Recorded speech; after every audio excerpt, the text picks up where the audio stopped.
Hi. So, a couple years ago, I made a video about The Last of Us Remake, where in its launch state, there were a lot of issues with the game. It got a lot of views, it got a lot of interaction, and it eventually led to some of the stuff being fixed. Not stuff I thought was wrong with it, stuff that was legitimately wrong with it. This video is going to be the same thing, but with the no return mode, which, if you don't know, is like the rogue-like mode included in Last of Us 2 Remastered. Now, before I start tearing it apart, I want to mention on surface level, this mode existing and this mode in its current state is good. It is good, all right? The community is better off with it than without it. It's a lot of it is a lot of fun. The gameplay, the modes, the it's fun. It's fun.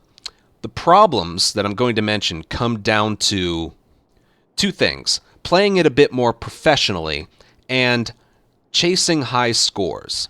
Because again, if you're playing it casually, you have fun with it, right? But then Naughty Dog includes stuff like the daily run, and at the end of every encounter, you're given a score, which they rank with a letter. If it's 350 to 400, it's a B. If it's 400 to 449, it's an A. Anything above 450 is an S.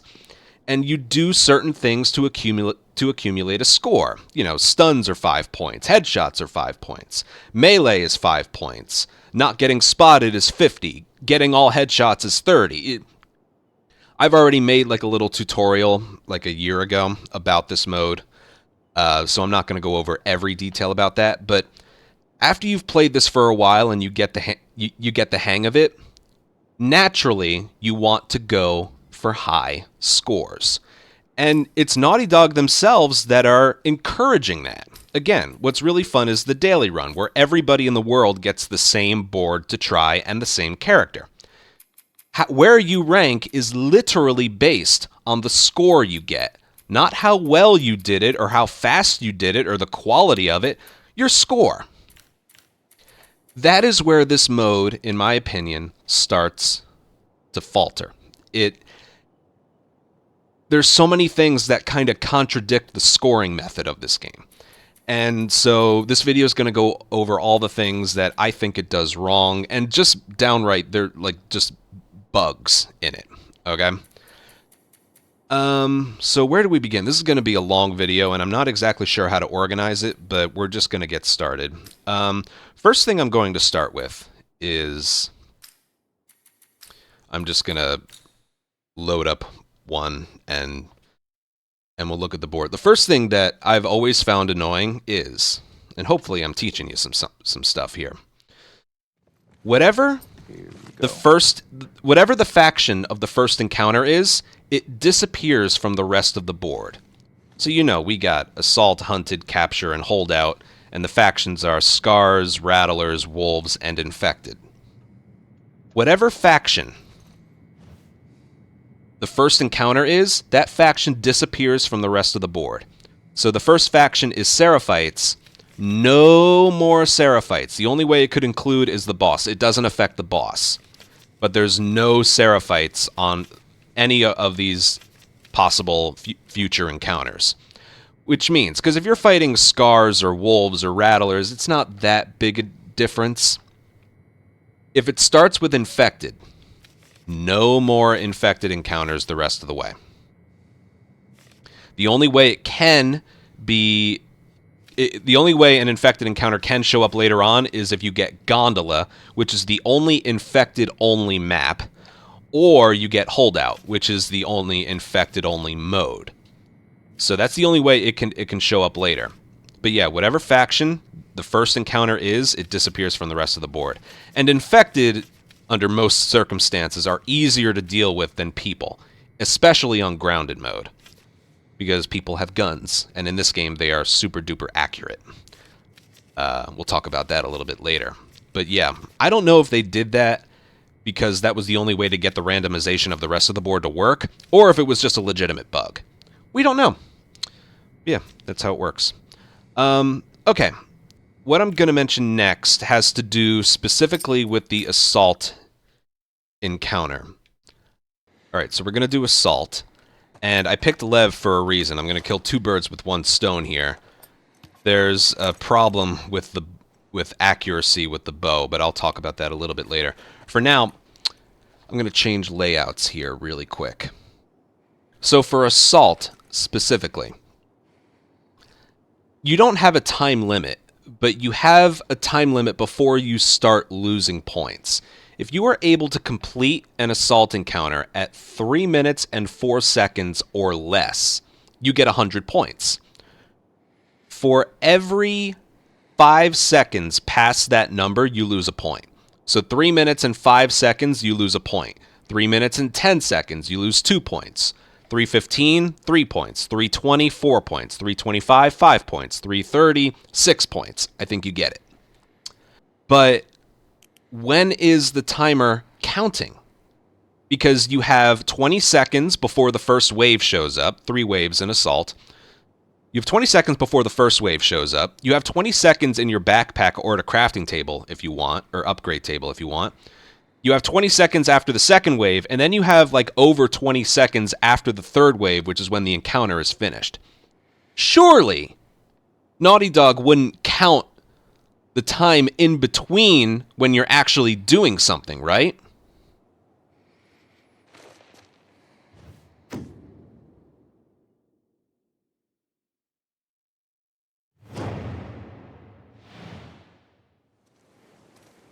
Now, what I'm also going to point out here is, because we have to do this encounter, you can't see if you completed everything or not. Like, if you quit or die, you won't be able to have a time thing, obviously. So we need to complete this encounter. But there's another thing. Accuracy. Oh, wait. Well, I kind of messed up the timer. There we go. I'm ready. Stalkers. Okay.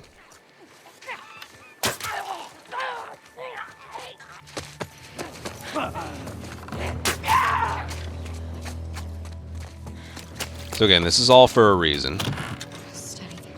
Steady. You know what I'm also going to do? I'm going to wear down the preparation time, like I was talking about. Alright, so the preparation time is over.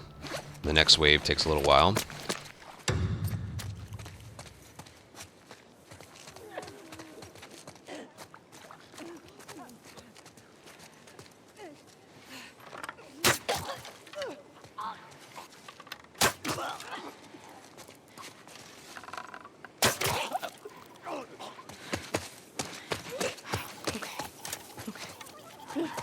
Alright, so I'm not talking about, like, unseen.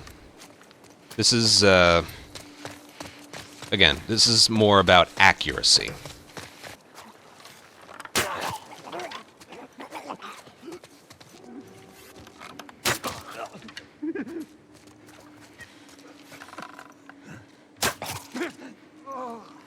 Okay. Damn. Encounter's complete. Now, accuracy is a percentage. However many shots you fired versus how many shots landed. Okay? And as you saw right there, 100%. Right? 100%. Also, timer stops. Let's look at 2 things, shall we?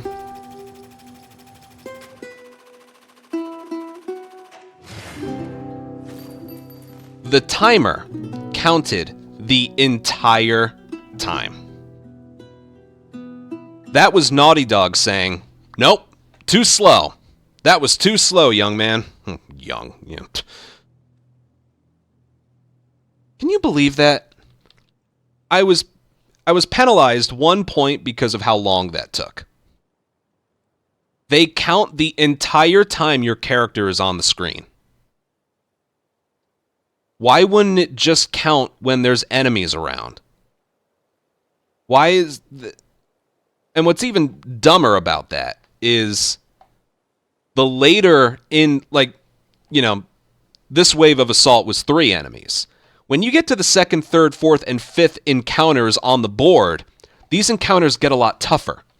You deal with sometimes 6 enemies per wave. they don't raise the time limit before you start losing points.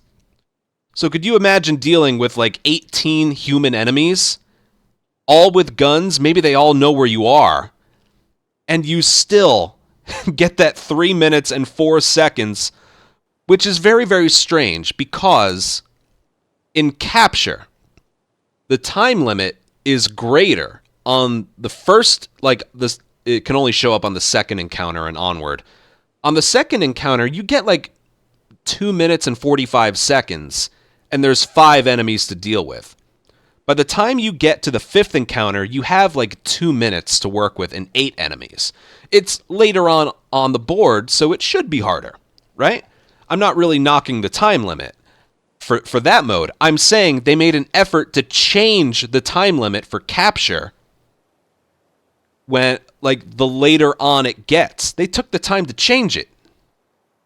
They don't change it for Assault. Like, maybe they could make it so it's like 320, 340, 420. Heh. No, it's 305 and onward for every Assault encounter, no matter it's the first encounter or the 5th. Even with Hunted, I think really early on you get like 2 minutes, and then I don't actually know the time limit, but on a 5th round Hunted, you get like 2 minutes and 45 seconds. They made it so the timer is higher on the last encounter. Like for Capture and Hunted, they changed the countdown timer based on if it's the first or second encounter or the last. But they don't with the Assault. It makes no sense. Not only should the number be higher the further in the board you get, but it shouldn't count the time in between waves. The time complete timer is counting for as long as your character is on the screen. I think that's stupid. Also, accuracy. You see right there, it's at 88%. That's 8 out of 88.88. So that's 8 out of 9 shots. I wasn't really shown off very well here. There's a glitch with the bow. And the crossbow, Abby's crossbow as well. Sometimes when you fire an arrow at an enemy, they like add an extra shot on top of it and count it as a miss. I was told that the inaccuracy of it is because of you fire an arrow and then immediately put one in, so you basically reload it before the arrow has hit its target, so it becomes inaccurate when you're shooting at enemies from far away. That's the running theory right now. I'm pretty sure that's what it is. So many times you'll just be either stealth killing or shooting at enemies that know where you are up close, and you use arrows, expect your accuracy to bug out. That's basically what it is. How to fix it, I don't know. That's the studio's issue. That's probably never going to be attended to. But so yeah, Assault time limit, which is stupid, and accuracy with the bow and crossbow. Yeah, let's move on to the next thing. All right. What I'm going to show off next has to do with accuracy.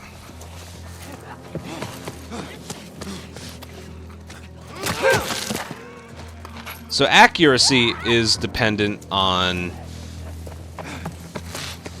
bullets fired versus how many actually landed. So it's however many bullets you fired versus how many actually hit a target. For some reason, Naughty Dog decided to include bombs in that as well. So I'm going to do this encounter without using any guns, and I'm going to waste this pipe bomb. So now I'm going to do the rest of this without using a gun.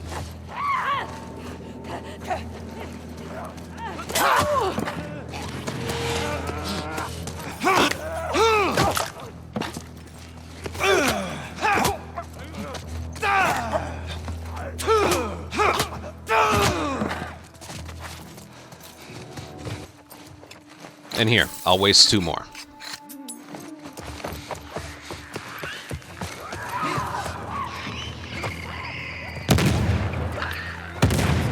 Oh, that's a clicker.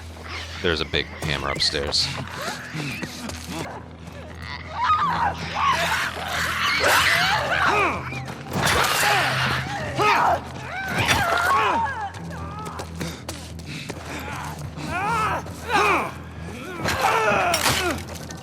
Alright, there we go. I didn't use a bullet, and I threw 3 pipe bombs, but they didn't hit their target. So now we look at the results screen. I'm sorry, that doesn't make any sense. What the hell is 72.72?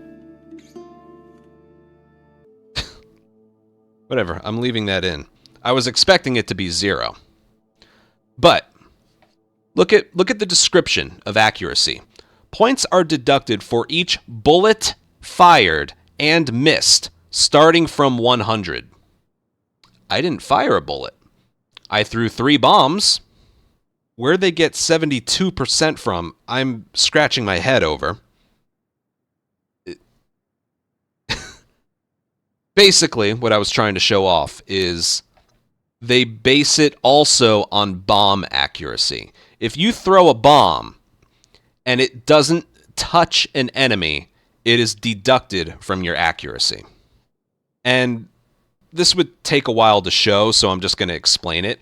If you lay down a trap mine and it doesn't detonate, and you don't pick it up before the encounter's over and it shows this screen, that's also deducted from your accuracy.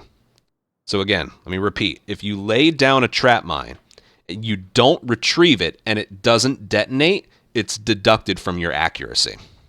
Now, this does not apply to bricks and bottles, but it does apply to stun/smoke bombs, Molotovs, and pipe bombs, and trap mines as well. The throwable and placeable bombs. If it detonates and it doesn't do anything to an enemy, it's deducted from your accuracy. Why?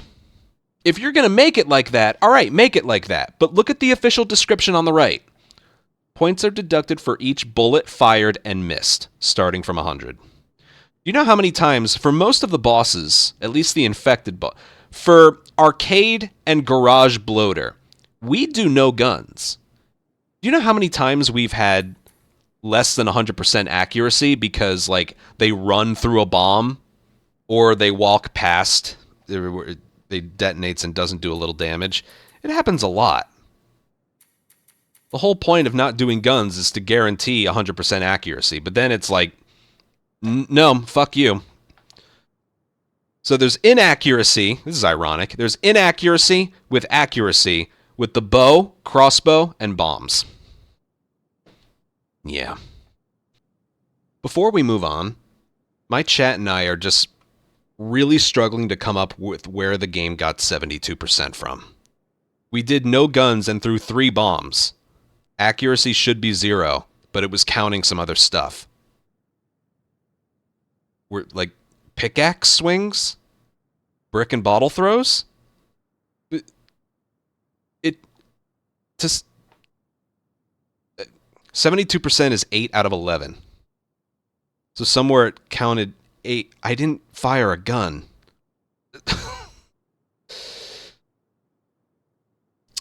Point being, everything would be a lot more simple if accuracy was strictly based on guns.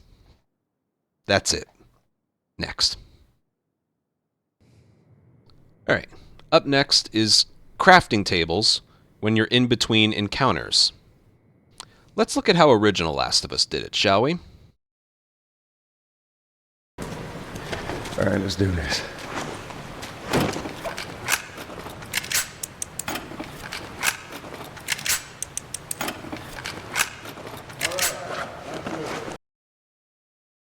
All right.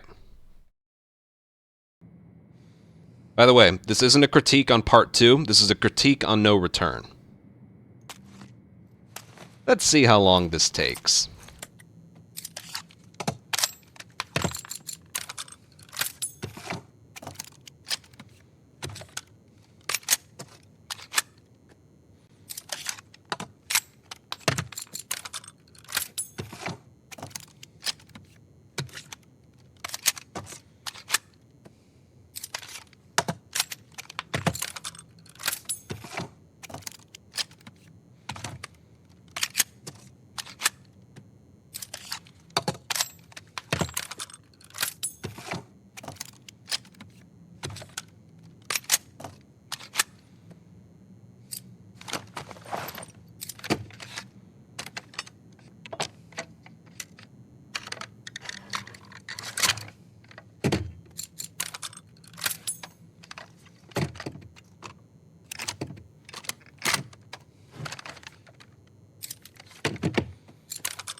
I wish I was timing that. Again, when you're in the campaign, it's very ASMR-ish, and it's time away from the action that you actually kind of appreciate it. It's almost like the codec calls in Metal Gear, you know? In No Return, it's completely fucking pointless. They took the time to tone down some of the animations. Like, there's no, like, wiping down or like, unscrewing something. The animations in the campaign are actually more detailed. They went with, like, a default animation for these. So they took the time to change it, but they still kept it in. Make the No Return upgrade tables like original Last of Us. That's all I ask. You don't got to do shit for the campaign. Just change it here. Please. Please. Yeah, that's all I got for here. Next. All right, up next I want to talk about spawns in Assault, because if it's holdout or hunted, that doesn't really matter. Capture makes sure to spawn the safe pretty far away from where you're standing, to the point where you can manipulate it, actually. Assault, there's really no logic behind it. Let me show you a few examples.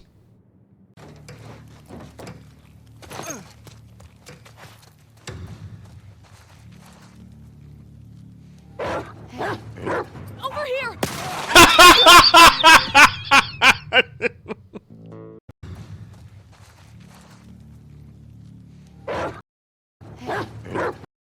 Yeah, that's right. No Return Assault mode doesn't give a shit where you are. They're going to spawn the enemies where it wants to spawn the enemies, and you don't have a say in the matter. Over here! Yeah. Well, Anthony, that's just one example. How about this?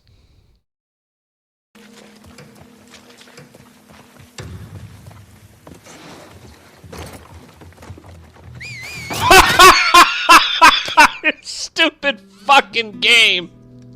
I agree with me from a year ago.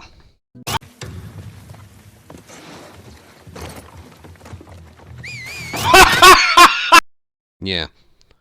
Well, Anthony, maybe it just happens to you. My Discord.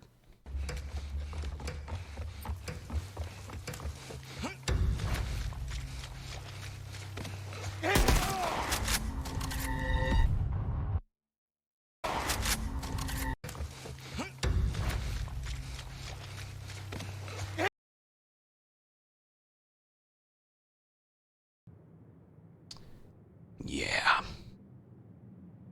For Assault, there really is no rhyme or reason for spawns.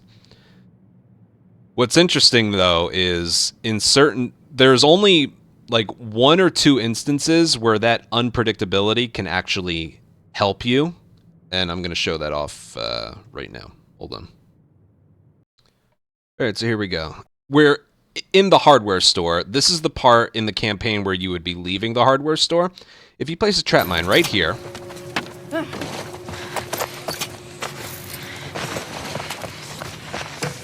and then stand, hold on, and then stand right here and look this direction, they will 100% of the time spawn on that bomb. And then you just rinse and repeat. Are you okay?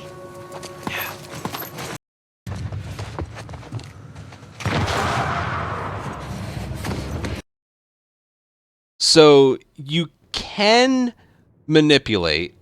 There are a couple maps where you can manipulate the spawn, like Hardware Store. Apparently you can do it in TV Station as well. But for others, you can't.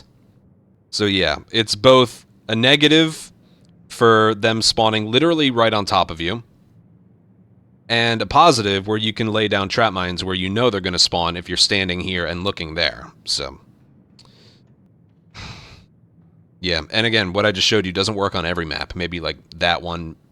Apparently TV Station, you can do it a little bit, but maybe there's more we haven't discovered. But the whole thing's just still really stupid.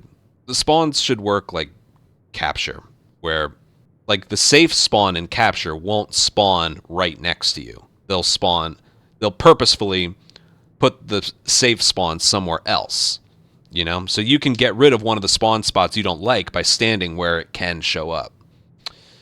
But, yeah, I think you get it. All right. Next. All right, next thing I want to talk about is something to do with, like, how you get points. So you get, I mentioned it earlier, you get 5 points for a stun, 5 points for a stealth kill, and 5 points for a melee kill. But there's something that happens if the stealth kill gets interrupted. If you're, let's take the stun out of the equation. That's just throwing a brick or bottle at an enemy. If you're stealth killing an enemy, that's 10 points, 5 for stealth, 5 for melee. If it gets interrupted, you don't get any points. So I'll try and show that off here. Are you kidding me? Shut it.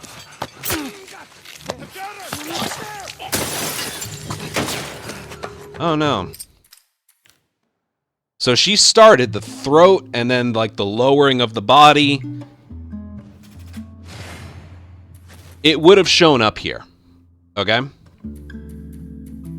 Like, if I had gotten a stun or a headshot or a melee kill, even though the encounter failed, it would have shown up here. Alright? There's nothing. It's just, I'm in the way, but damage taken and accuracy. There's nothing there. So, I killed an enemy with my bare hands, or with Ellie's knife, doesn't matter which.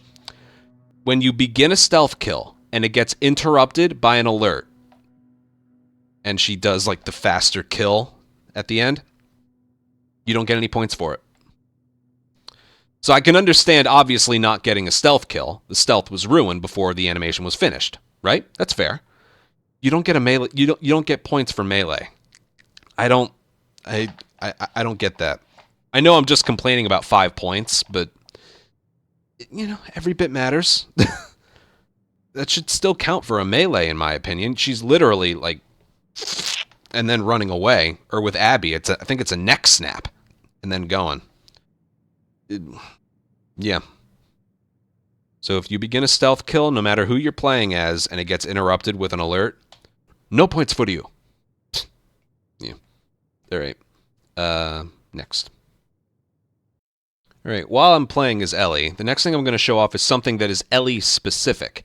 And that is, she cannot do a specific animation like other characters can. That specific animation is when you stun somebody in the leg, whether it's a person or...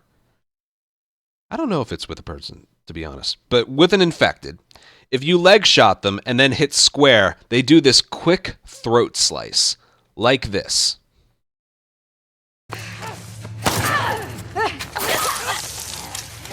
See that? Now the way you do this is if you're right next to them, you'll get a slower animation. If you're far enough away from them, they'll take a step forward and then do that.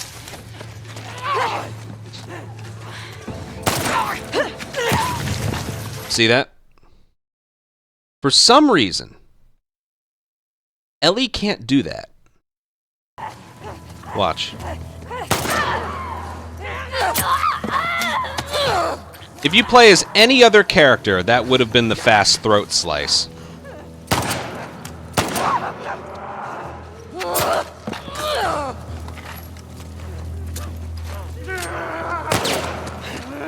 So bad.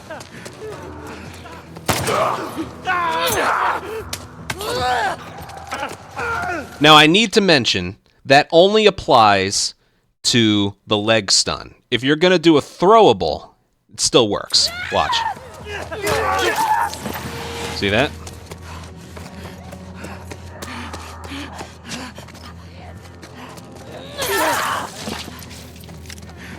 So it only applies to the leg stun.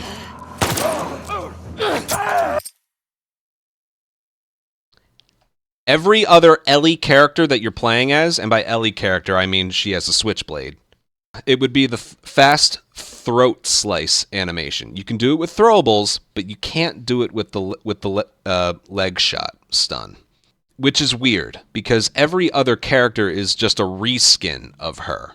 I guess because she's the default character.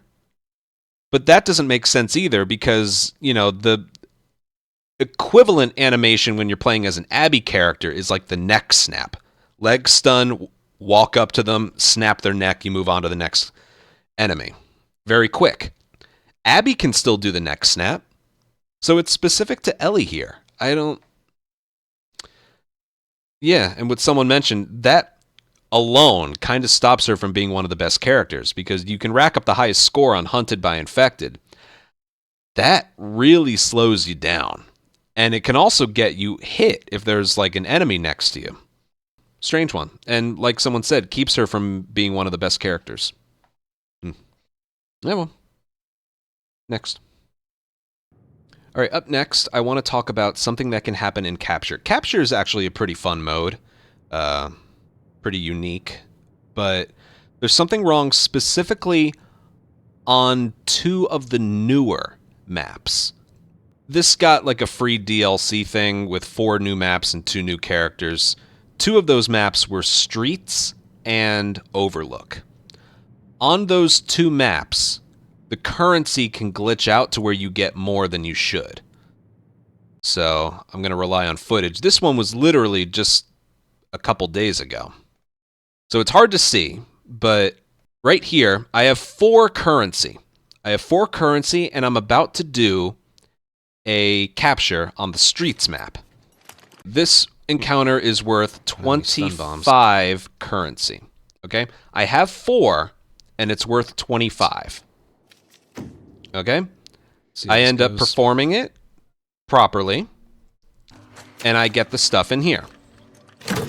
My accuracy is going to be, like, beyond. So then we're done. We go back. The 2 missed shots I had. Maybe 3. I get my 25 currency, and I have 59. Hard to see because chat's in the way. 4 plus 25 does not equal 59. Okay? No. There's still a glitch with the accuracy. Also, something just glitched out completely. I do not have 59 currency. Mystic, if you're still here, is that the glitch you've been telling me about? There was a viewer telling me about a glitch, and it's like, I got it to happen for the first time a couple days ago. 54 plus, in Naughty Dog's world, 4 plus 25, plus a little bit of what's in the safe equals 59. This doesn't happen on any other map. It is definitely a side effect of the DLC maps, because I don't have footage of it, but I've been told the same thing happens on the Overlook map as well. So this is an issue with the 2 brand new maps on Capture specifically. Very weird.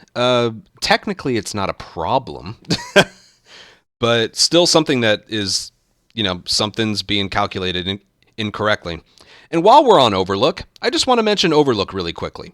It sucks. I don't know what this is. I think it's the crap one. Yep, it gave me the crap one. This is Capture, by the way, but that doesn't matter much. That is the crap one. Ready to go.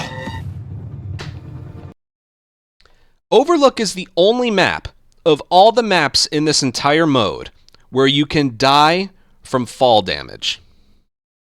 And I wasn't even doing anything that drastic there. This was just one time. Ready to go. I wanted to go on the ladder. That's not even including all of the, like the fact that it has no boundaries. You can fall off the side if you want. There's a big hole right in the middle. And then I was in bounds the entire time. That still happened. That's the only map in the entire list of maps and areas where you can die from fall damage. You can't even take a death in the TV station. That's the only one.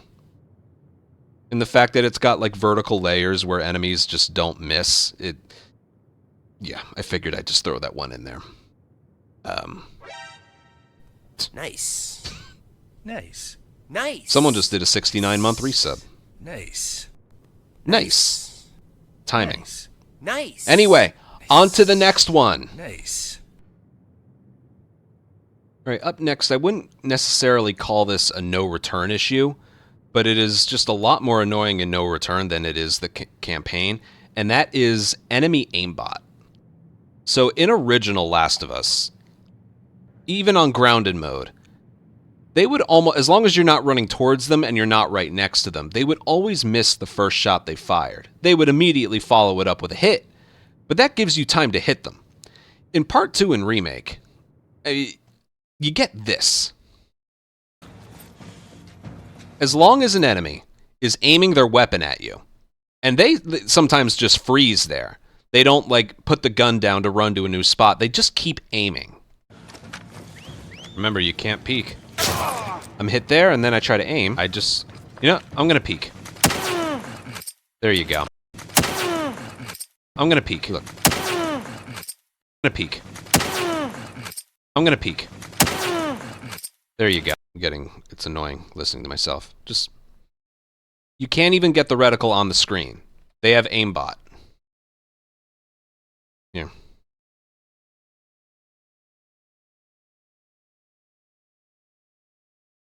The very moment there is a pixel of your hitbox to be hit, they hit you. So you either throw something at them or you wait for them to put their gun down and run to a new spot. Sometimes they don't move, though. Sometimes they just don't fucking move. Okay? I even put the camera off of them and tried to run away from them. See? But he got hit. And then someone just shared an example in my Discord of, I mean, there's God knows how many examples, but of this happening to them. See that? They don't put their gun down. In original Last of Us, if they were moving from one spot to another, they would put their gun down to run. In this game, they just keep their gun up the entire time. So it's not right here, it's right here. Their accuracy is a legitimate issue. See, she shot perfectly in between the shelf and hit him. Because they just, not only do they shoot when they see you, which I guess is normal, they don't miss. They don't miss. Okay, so like, call it anything you want. I could I could double this video's runtime by showing you all the times that, like, yeah, as long as an enemy is aiming their gun at you, no matter how far away they are as well, you can't go anywhere or do anything except throw something. It's so annoying.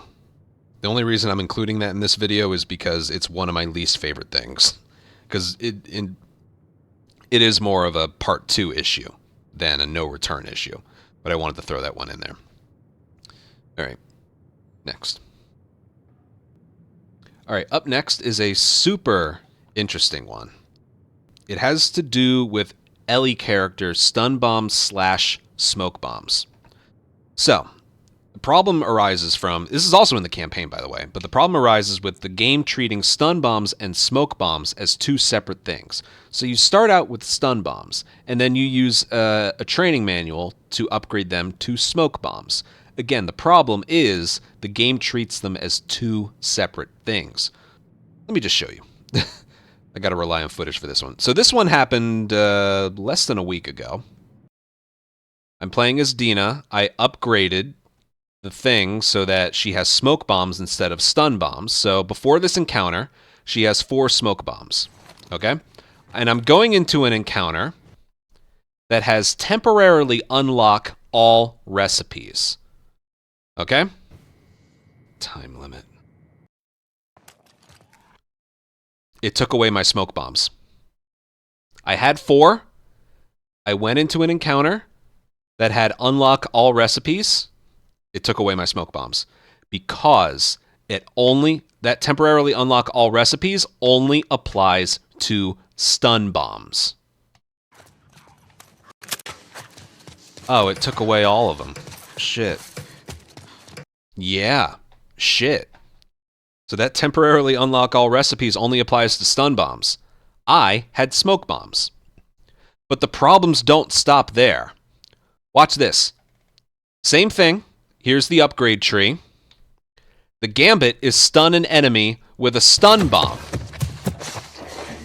For some reason, I was an idiot. I have 3 stun bombs. I haven't upgraded it yet. I decide to upgrade it in the middle of the encounter.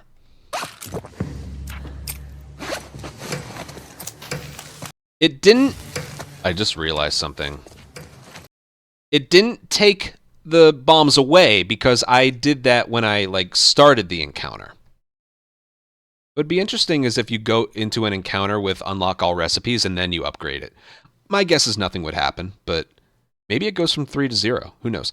Regardless, I just upgraded from stun bombs to smoke bombs. I guarantee you if I stun an enemy, will it count towards the gambit? I just have a feeling because this isn't classified as a... No, I knew that's what was going to happen. So even though the gambit was stun one enemy with a stun bomb, because I upgraded it in the middle of a match to a smoke bomb, it didn't count. So the gambit is unachievable. And then I was just given this by a viewer. Sorry, it's a little hard to see. So the drop box wants 3 stun bombs. Or 1. It wants 1. That's how many you have, that's how many it wants. If you upgrade stun bombs to smoke bombs, you don't have stun bombs anymore. So the drop box is like, nah, I don't want it anymore. I don't want it anymore. Those aren't stun bombs, they're smoke bombs. Get them out of my sight. Yeah. In the campaign, it also happens. If you're doing New Game Plus and you end the game with smoke bombs, when you're doing a New Game Plus and you enter Seattle Day 1, you won't have anything. If you avoid the upgrade, you'll be maxed out on stun bombs when you enter Seattle Day 1. In the New Game Plus category, when you're making the file for New Game Plus, you intentionally don't want to upgrade them to smoke bombs so you can have stun bombs when you enter Seattle Day 1. So yeah, it's a problem with the game overall, but it's especially it's especially there as well. I mean, if you want to craft 2 at a time, you have to make the jump from stun to smoke, but it's almost not recommended if you see like an temporarily unlock all recipes somewhere on the board. So it's... yeah. I'm sitting here wondering what would happen if you went in to an encounter with unlock all recipes with stun bombs and then upgraded in the middle of that round. Maybe it would just get rid of them completely. Maybe. Or nothing would happen. I don't know. Mystery. I told you this mode's weird. Anyway, next. Alright, next thing I want to talk about is multi-kills. You get 10 points for a multi-kill, which is 2 enemies dying at the exact same time. You can get it with one pull of the trigger of a shotgun, and it's like one and the next die at the same time. You could do it with Tommy's rifle or a hunting pistol, where you line up 2 in a row and then kill them, and it kills 2 at the same time. If 2 die at the same time as a result of your gun, it's a multi-kill. If you're using a trap mine or a pipe bomb, it goes off and it kills 2 at the same time, it's a multi-kill. I will mention this. Personally, I find it annoying that the severed leg mechanic is in no return, because if you use a pipe bomb or a trap mine and it kills one, but it severs the leg of the other, then you don't get credit with a multi-kill, which makes sense because it's not dead just yet. But yeah, I find that annoying. But that's not the point of what I'm here to show you. Molotovs. You can't really get a multi-kill with a Molotov. I've seen it done, but it's not consistent. Okay? So just to show you, I'll do that. Now watch.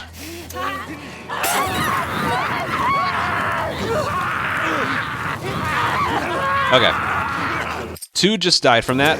I'll also do a multi-kill just to show you get points. Okay. So, those 2 infected died at the exact same time from the molly. Uh-huh. Yep, I'm gonna remove my webcam real quick. So there's a stun. There's a melee kill. No multi-kill. Even though... Watch the top right. Watch right here. Watch. That's the reason why.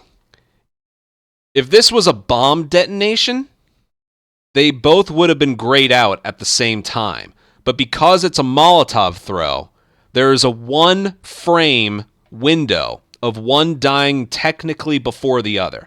The same thing happens even if I throw it on the ground. Because it has to do with fire and not an explosion, it doesn't count as a multi-kill. I've even had it where I did exactly what I said, where I threw it on the ground, and both were actually grayed out at the exact same time on the frame. Like, I would move 1 frame forward, and both would be grayed out. I still wasn't credited with a multi-kill. Yeah, and as you can see right there, there's the melee, there's the stun. I threw a bomb, it took out the other at the same time. No multi-kill. Again, you get it with guns, you get it with explosives, as long as their legs aren't severed. You don't get it with mollies. And Shadow, hi Shadow, in the chat. You also get robbed out of multi-kills with the shotgun whenever you get the white hit marker, even though both enemies die at the same time. Regardless, I'm not really here for guns. Like, as long as they both do actually die at the same time, with a gun, with explosives, it's a multi-kill. With a Molotov, it's not. And it's really, really annoying. Because they fucking died at the same time, alright? A way to fix it would be to, like, increase the window by, like, just a couple frames to be able to get a multi-kill, you know? That's how to fix it, but, like, yeah. Anyway, that's all I wanted to show with that. Next. All right, up next is, remember when I mentioned human enemy aimbot? I mean, that's bad on its own, but what about them shooting you from an area that you can't even get to? There's 2 maps where that happens. The motel, which is like day 2 flashback as Ellie in the campaign. Like, we are on patrol, right? That part. Enemies spawn up top and then hop down into the area. If you're exposed, the human enemies don't wait until they get down to your level. They just shoot you from up top. Another map where that happens, the restaurant. So they can spawn up top and shoot you. I'm going to see if I get an enemy here.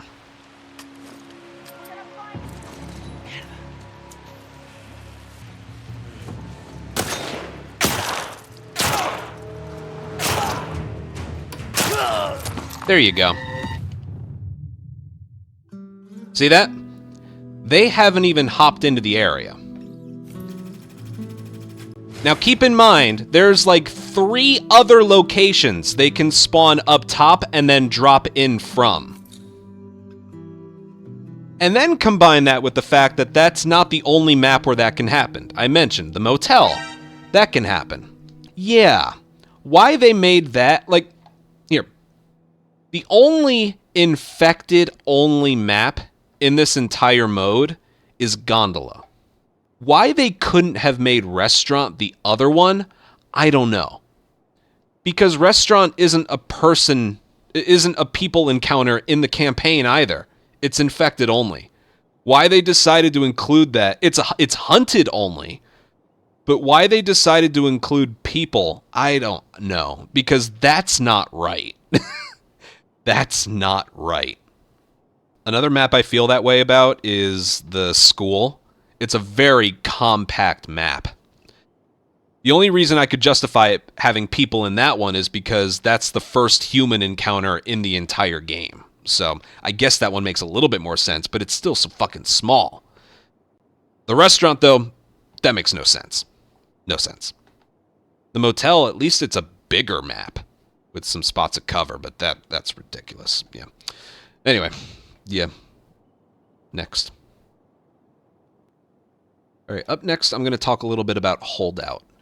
The biggest issue with Holdout definitely involves your companion, because that's the entire point of the encounter, is to protect your companion. sometimes they veer like really far away from you. I can remember sometimes like I was indoors and he ran outdoors because I think he was getting chased or something. They don't really stick next to you that much, but that's which can cause something like this to happen. Watch this. I'll just let the clip play out.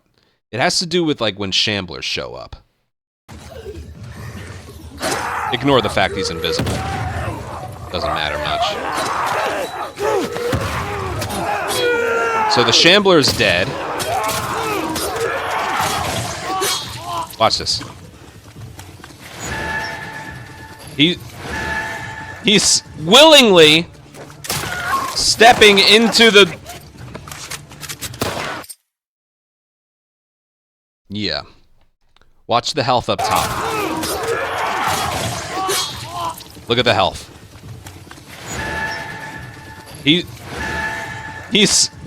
He lost over half of his entire health, not because a Shambler attacked him, but because he just walks into the acid. Like, I could understand taking damage right there, but then he just willingly walks into it.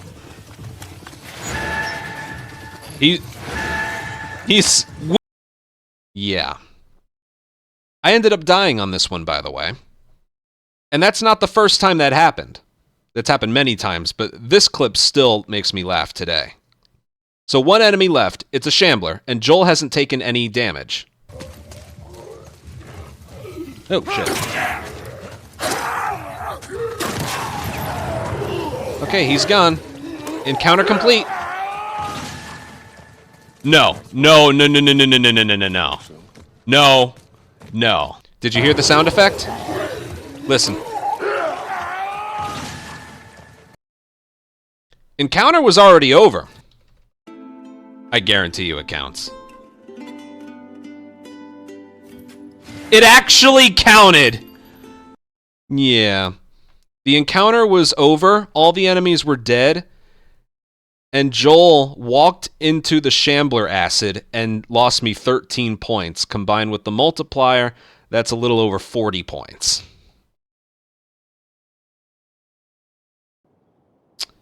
Yeah.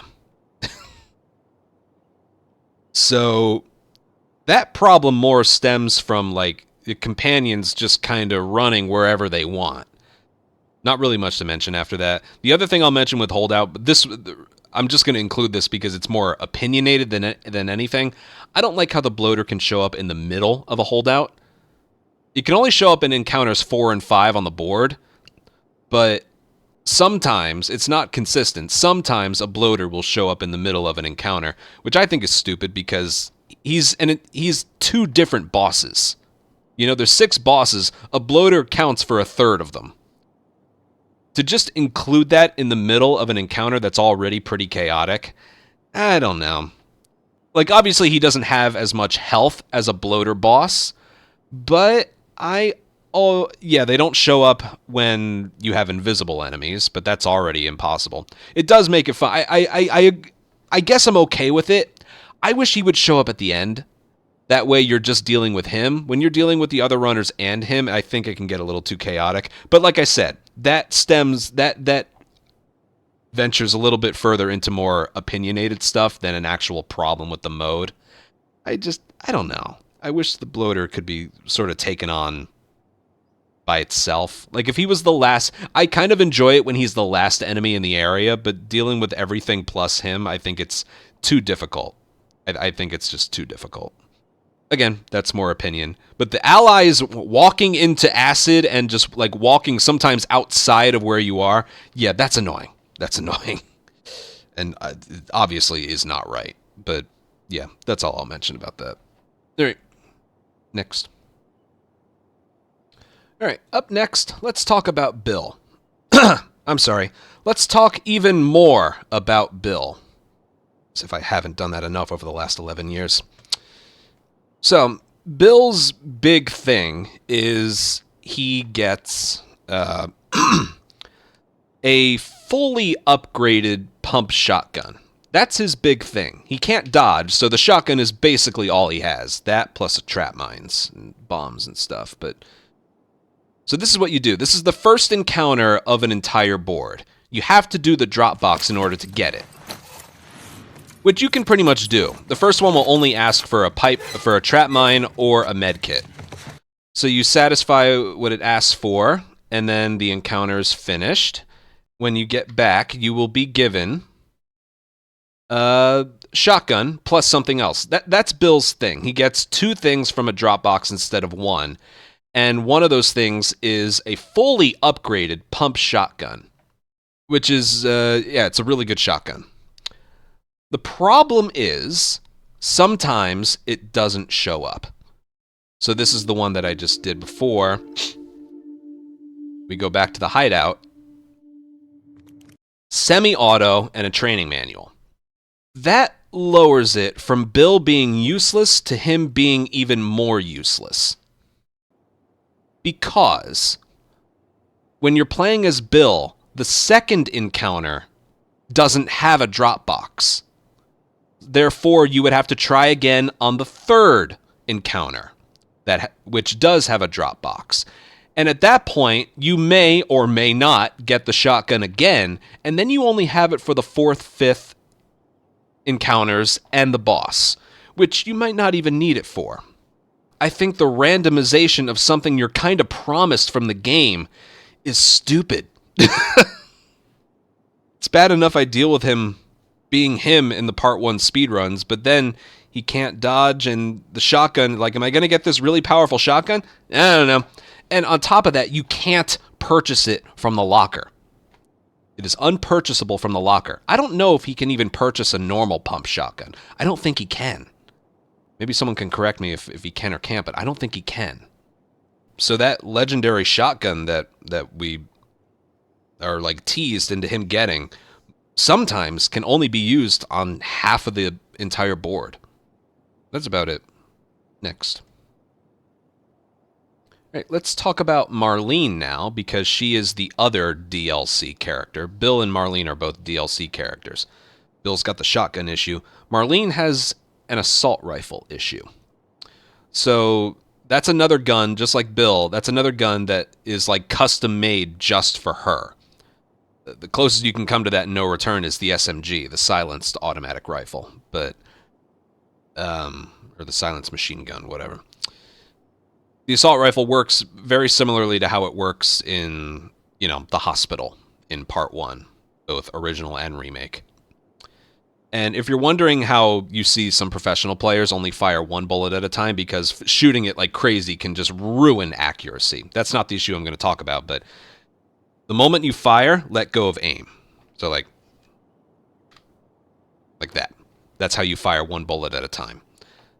One small complaint is I guess I wish we could make it so it only fires 1 bullet at a time, but then it would be way too overpowered. It would be like the variable rifle. So I understand why they don't.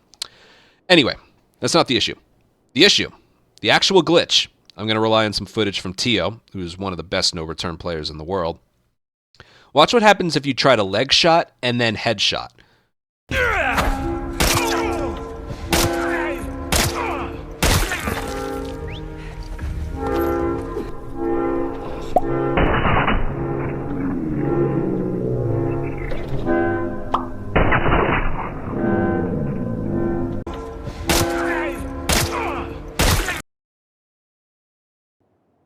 Yeah. Who would have thought that by custom adding a gun for one character into this mode, you would break something? Yeah. You cannot leg shot, then headshot. Human and enemies. I did just recently check on Infected. It works on Infected. You can leg shot and headshot. That's not really a strategy we use. When dealing leg shot, headshot on Infected, we usually grab them. But with people, they stay on the ground a little bit longer, so you can headshot them while they're on the ground. We do that pretty frequently, but yeah. So you can leg shot, headshot Infected, though we don't use that strategy much. You can't do that with the assault rifle for people. Because of course something just wouldn't function the way it's supposed to. Yeah. I also want to talk about something else specifically with Marlene. It has to do with gambits. Marlene's big thing is if you fulfill the gambit, you get a few more rewards, and yeah, you get a little bit more currency. But if you fail the gambit, you don't get anything at all. So it's basically all or nothing with her and gambits. And sometimes it can contradict itself a little bit. Let me show you an example. Okay, so again, the big thing with Marlene is gambits. She has to fulfill the gambit if you want to get any of the rewards that the encounter offers after it's over. And I was just told this. Apparently, sometimes in Holdout, you don't get a gambit, but Marlene will actually get a gambit every single time, which makes her the only character to get a gambit, no matter what. That's just an observation, it's not a complaint. Here's the complaint. It's not with any of the other modes, it's with Assault specifically. When you're doing Holdout, Capture, or Hunted, the gambit shows up right away. Right away before you do anything, the gambit pops up. In Assault, it's with her and other characters. Sometimes the gambit pops up on the second wave or the third wave. Sometimes the gambit pops up on the first wave, but it's random which one it'll do. That's a disaster for Marlene because we as professional, no return players, we already have what we're going to do like planned in advance. Sometimes we'll do no guns, and then we commit to that, and we do that for 50 points. Sometimes we'll do all headshots, so we try and stun and headshot everyone for the extra 30 points at the end. So you'll commit to a tactic, and then the gambit shows up to completely fucking ruin it. So this is just a random assault that I started up as her. And look at that, no gambit. No gambit. So I'm gonna go with no guns, because that's what I normally do. This is against Infected, by the way. Oh. Melee sets enemies on fire. That makes it fun. Okay, so I've committed to going for no guns. The gambit still hasn't popped up. That's Marlene's whole thing. She needs to fulfill the gambit in order to receive the rewards afterwards. Otherwise, you could be completely screwed by the time the second encounter rolls around.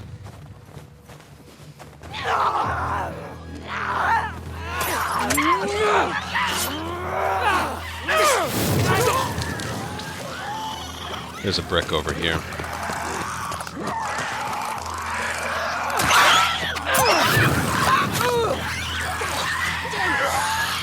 Let it burn. There we go. Okay, here comes the gambit. Still waiting for it.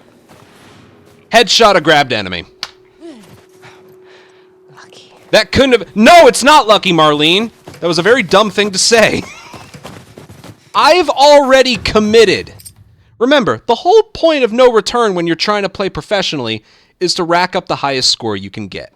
Not using a gun gets you 50 points. If I go for the headshot, it counts the same as a melee kill, and I lose out on the 50 points. But if I had gotten that gambit in the beginning, I would have gone for all headshots. And to be honest, this isn't even a thing that's with her specifically. This happens with pretty much anyone you play as. With Assault, usually it's more of a problem earlier on than later. Like, if the gambit shows up early, like, do this, it's like, all right, maybe I was going to do it this way, but I'll do it this way instead. Usually, I'll include this in as, like, a complaint about the gambit as well. It always seems to contradict what you were already trying to do. If the goal is high score, why would it do that? I guess it wants you to, like, change up what you're doing. If I use a bullet, I'm out 50 points. Or the inverse, I'm going for all headshots and then it asks me to melee. The penalty isn't as severe because that's, you know, the 10 points from the gambit versus missing out on 30. But like, anytime the gambit shows up in the second or third wave, it very rarely does it say to do something that you're already doing. And there's just no point in that when your goal is high score. And with her specifically, that problem is like magnified, multiplied, whatever you want to call it. This was my, this video is going to be pretty heavily edited. This was my first try. I just sort of knew it was going to give me a gambit that contradicted what I was doing. There was no second or third try with this. This was my first try loading in and just seeing what it would... Because I just kind of knew it would happen. It happens all the time. Not just with her. But like I said, when you're playing as her and you're doing assault, you need to know that gambit. That's my issue with Marlene and assault gambits specifically. Okay, let's go on to the next thing. All right, up next, I want to talk about the most commonly used tactic when you're playing No Return, and that is the leg shot stun, and then either a headshot or a melee afterwards. Doesn't really matter which one, unless you're going for all headshots. But it looks like this. By the way, also, here's the motel chapter, and here's an example of, like, people spawning up top and being able to shoot you. It's infected, but imagine there's people up there, and then them shooting you, just like the restaurant. That's what I was referring to. Anyway, the most commonly used tactic. Leg shot, melee. Stun, melee. You can also do that.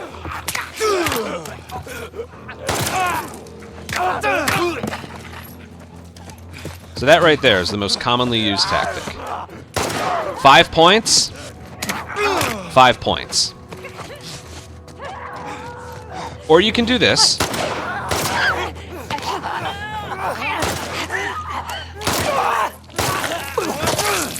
Okay, that right there, that's what we're going to talk about next.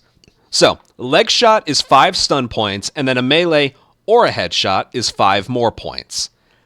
So Hunted by Infected can get you the highest score of any encounter in this game.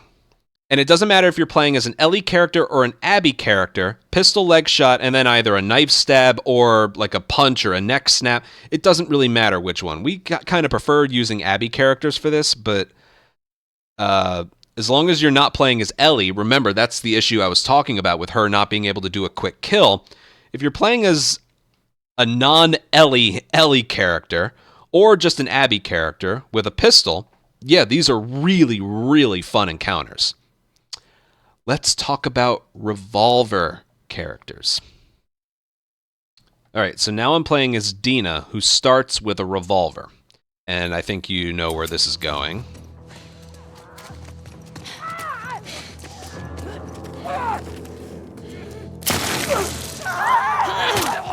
Severed the leg. I gotta put some room here. Sever the leg. Okay. Every time you sever the leg, even though you get the stun on the reticle, you don't get the 5 points. So if you revolver leg shot and infected, and it starts crawling around, you don't get 5 points. And then if you don't melee it, and he just dies, you also don't get any points.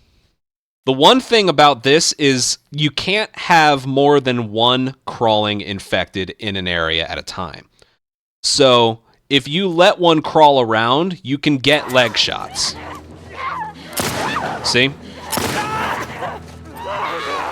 Now those count. Okay. So as you saw, you can leg shot enemies with the revolver if there is one already crawling on the ground. But if you kill it right away, a leg shot's just going to keep severing the legs.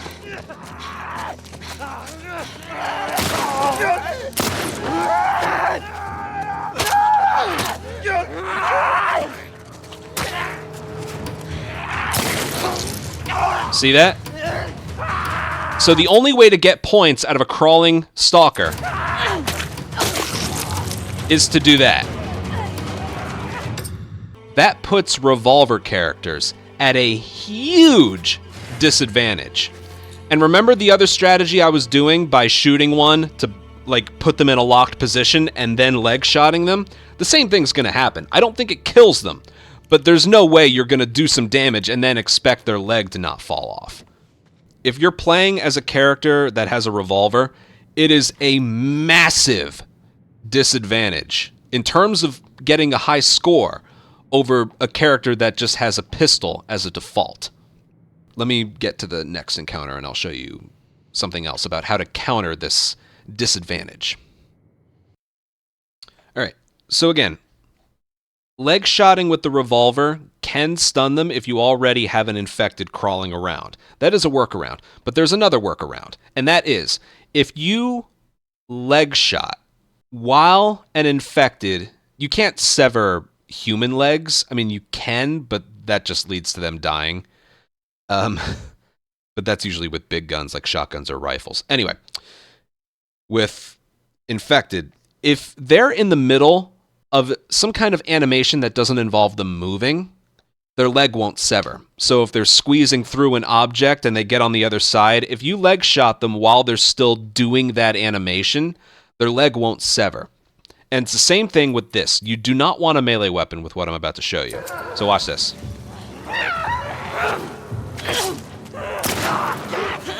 See that? Because he was still doing the react to my knife stab animation, his leg didn't sever. So you'll notice a lot of us do exactly what I did there. Here, watch. Severed leg.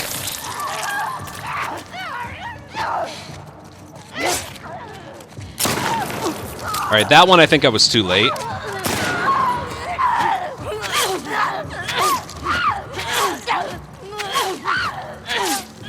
That one I had already delivered too much damage. I guess I could include this as well. You want your dodge and swing to be super fast, because if you like dodge at the last second and then do a stab, he's already going to start another swing. I've always hated how they don't react to your punches or your stabs, but whatever. Watch. See that? It has to be quick. Just like that. Let's get some flat ground here.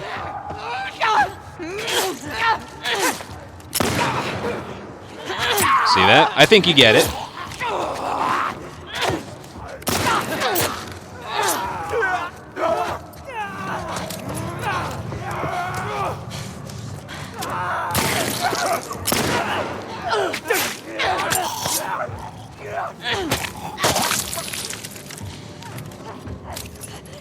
So if I'm just going to do this.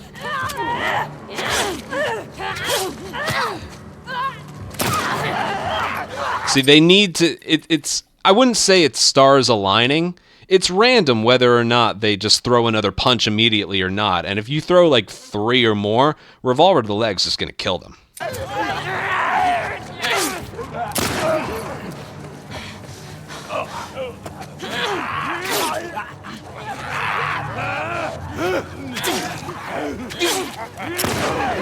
See that? Okay, I think you get it.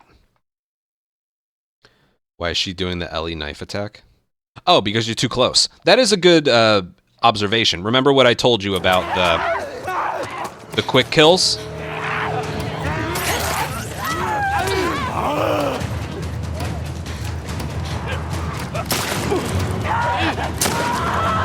Yeah, I couldn't show it. She's not doing the fast knife kill because she's too close. She's like right on top of the infected on the ground. Yeah. She's like right next to the infected on the ground when you're doing the stab. If you want the fast knife throat animation, you need to have some distance. So I guess if you want, you could like back up and then move forward, but I don't think that's worth it. Yeah, I wouldn't recommend it, because the time it takes to back up and then do the fast animation, you can just kill it right on top of you, you know. That's about all I have to mention. So yeah, pistol characters are immediately at a huge disadvantage, or advantage over revolver characters. Also, the pistol holds 16, the revolver holds 12. So, yeah. And Joel can't dodge and has a revolver, which makes him basically the worst Yara and Joel are basically the worst characters for high score chasing because Joel can't stun anybody and Yara has a permanent buddy. We'll talk about companions later, though. God, that deserves its own video. But we'll get to that later. All right, next. You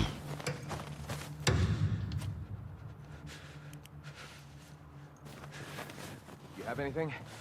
No one in this area.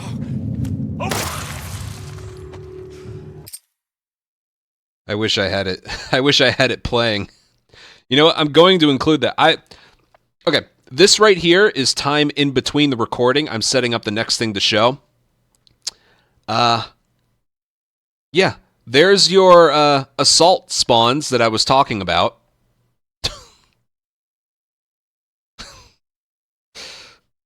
God. Anyway, what I'm actually going to talk about next is the non-dodgeable characters. All right, here we go. So, there's 12 characters. 3 of them can't dodge. I think that's stupid. I wouldn't think it was that stupid if how they reacted to your punches worked like the original. In original Last of Us, Joel throws a punch, they react to it, whether it's a person, a runner, or a stalker. Even if they had a helmet on, they react to it. And this game's combat, obviously, is built entirely around the dodge mechanic. And even on the main menu, when you select Bill, Joel, or Tommy, it says sturdier against melee. All right? This is on very light, so I can show off some punches here, but like...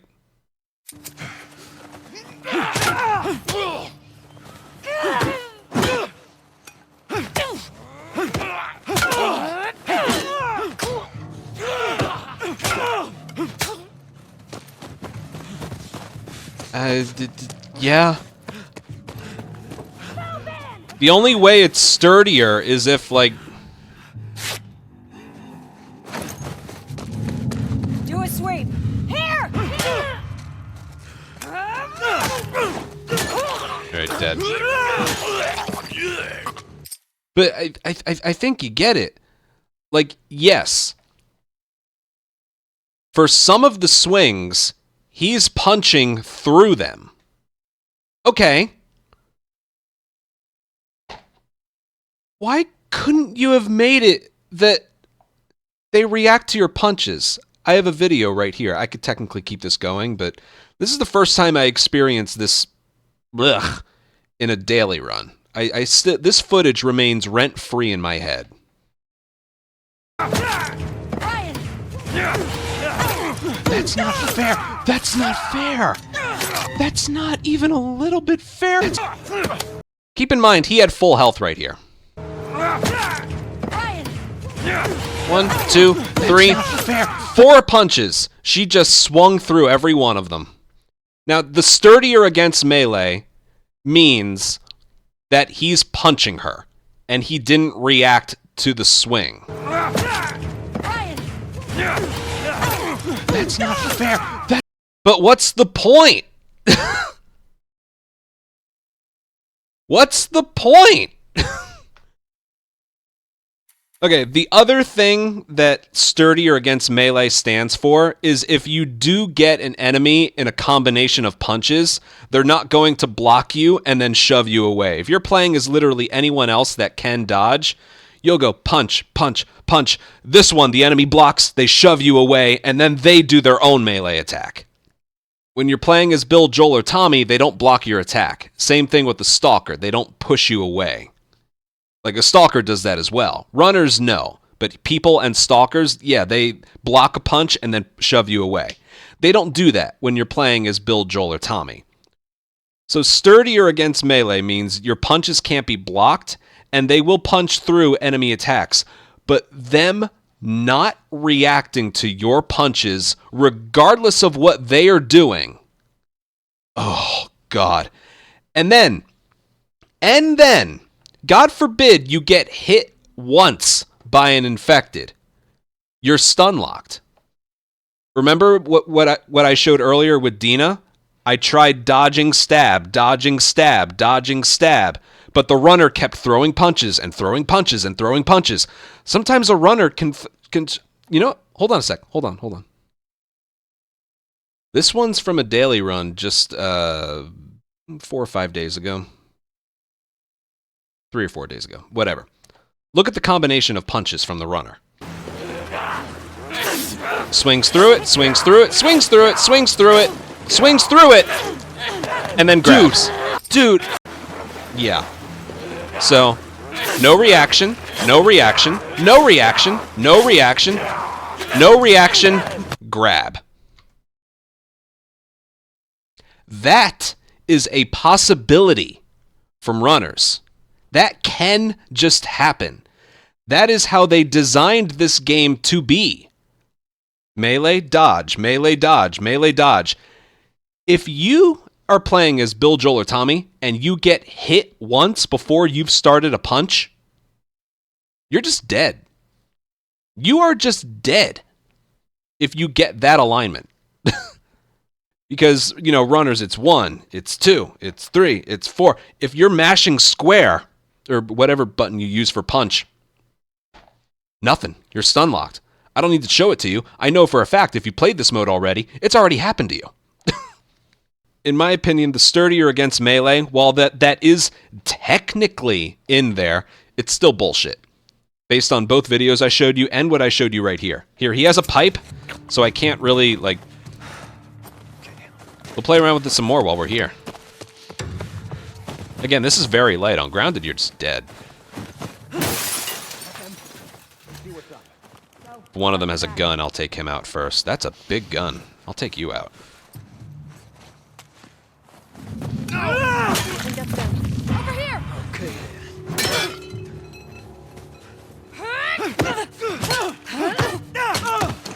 There you go, see that?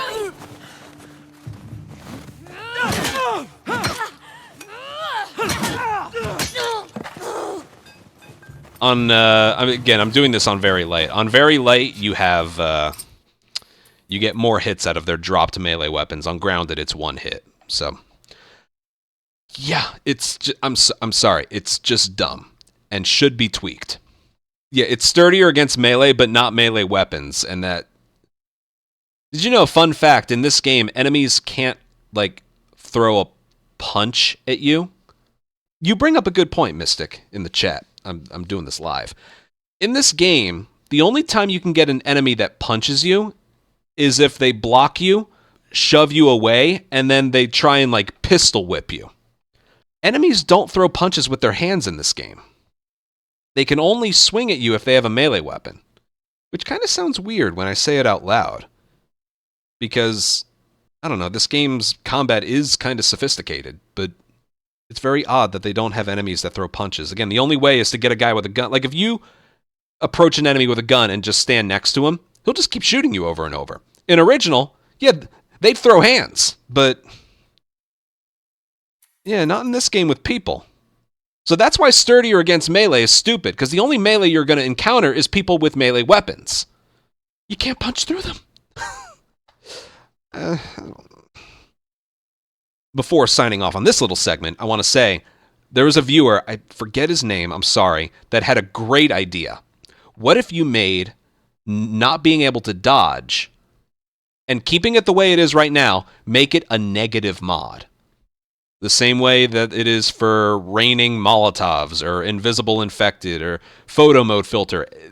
Amongst all the negative mods, make it so not being able to dodge is a negative mod that can randomly show up and affect anybody. That way you'd get a higher multiplier. You'd have to think twice before you do the encounter.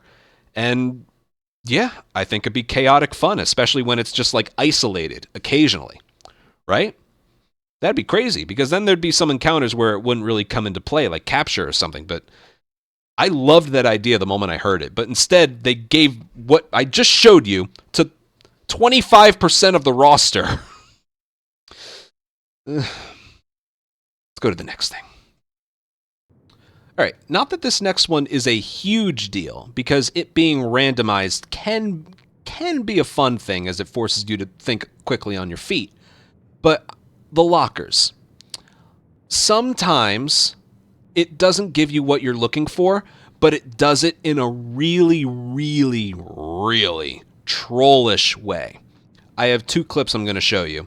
The first clip is I was about to do a Hunted by Infected in a small map, like the school, and I wanted a shotgun. I need a shotgun. Yeah, see? And mollies.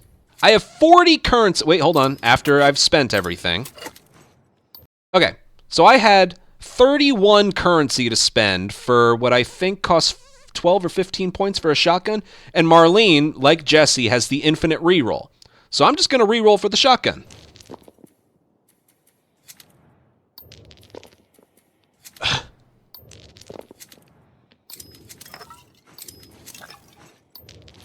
And here we go. No shotgun. I'm not going to have a shotgun for this. Fine, I'll just spend. Stupid! Fucking bullshit. It's like the most... You kind of need the shotgun for an encounter like that. And watch! Just watch. Do. Couldn't even enjoy that. I don't need the shotgun anymore. I needed it for that one encounter. So after that encounter is over, it was the first thing that popped up. And you can see how happy I was. I don't need it anymore. Does this on purpose? Yeah, I think it does it on purpose. This one was even worse. This was right before a boss. I needed a melee weapon. Look at all the currency I had to spend. Let's get a better melee weapon. Yeah, there you go. All right, I maxed out on pipe bombs. So that's 1 reroll. It didn't have it. 2, 3, 4, 5, 6, 7. Also, keep in mind, I've purchased just about everything. Jesse's big thing is he has a lot of currency. I've purchased every single thing. Notice how these 2 aren't moving. That's because I've purchased everything else. I just need a melee weapon. Sorry, I've lost count. And then the moment where I couldn't afford it, it pops up.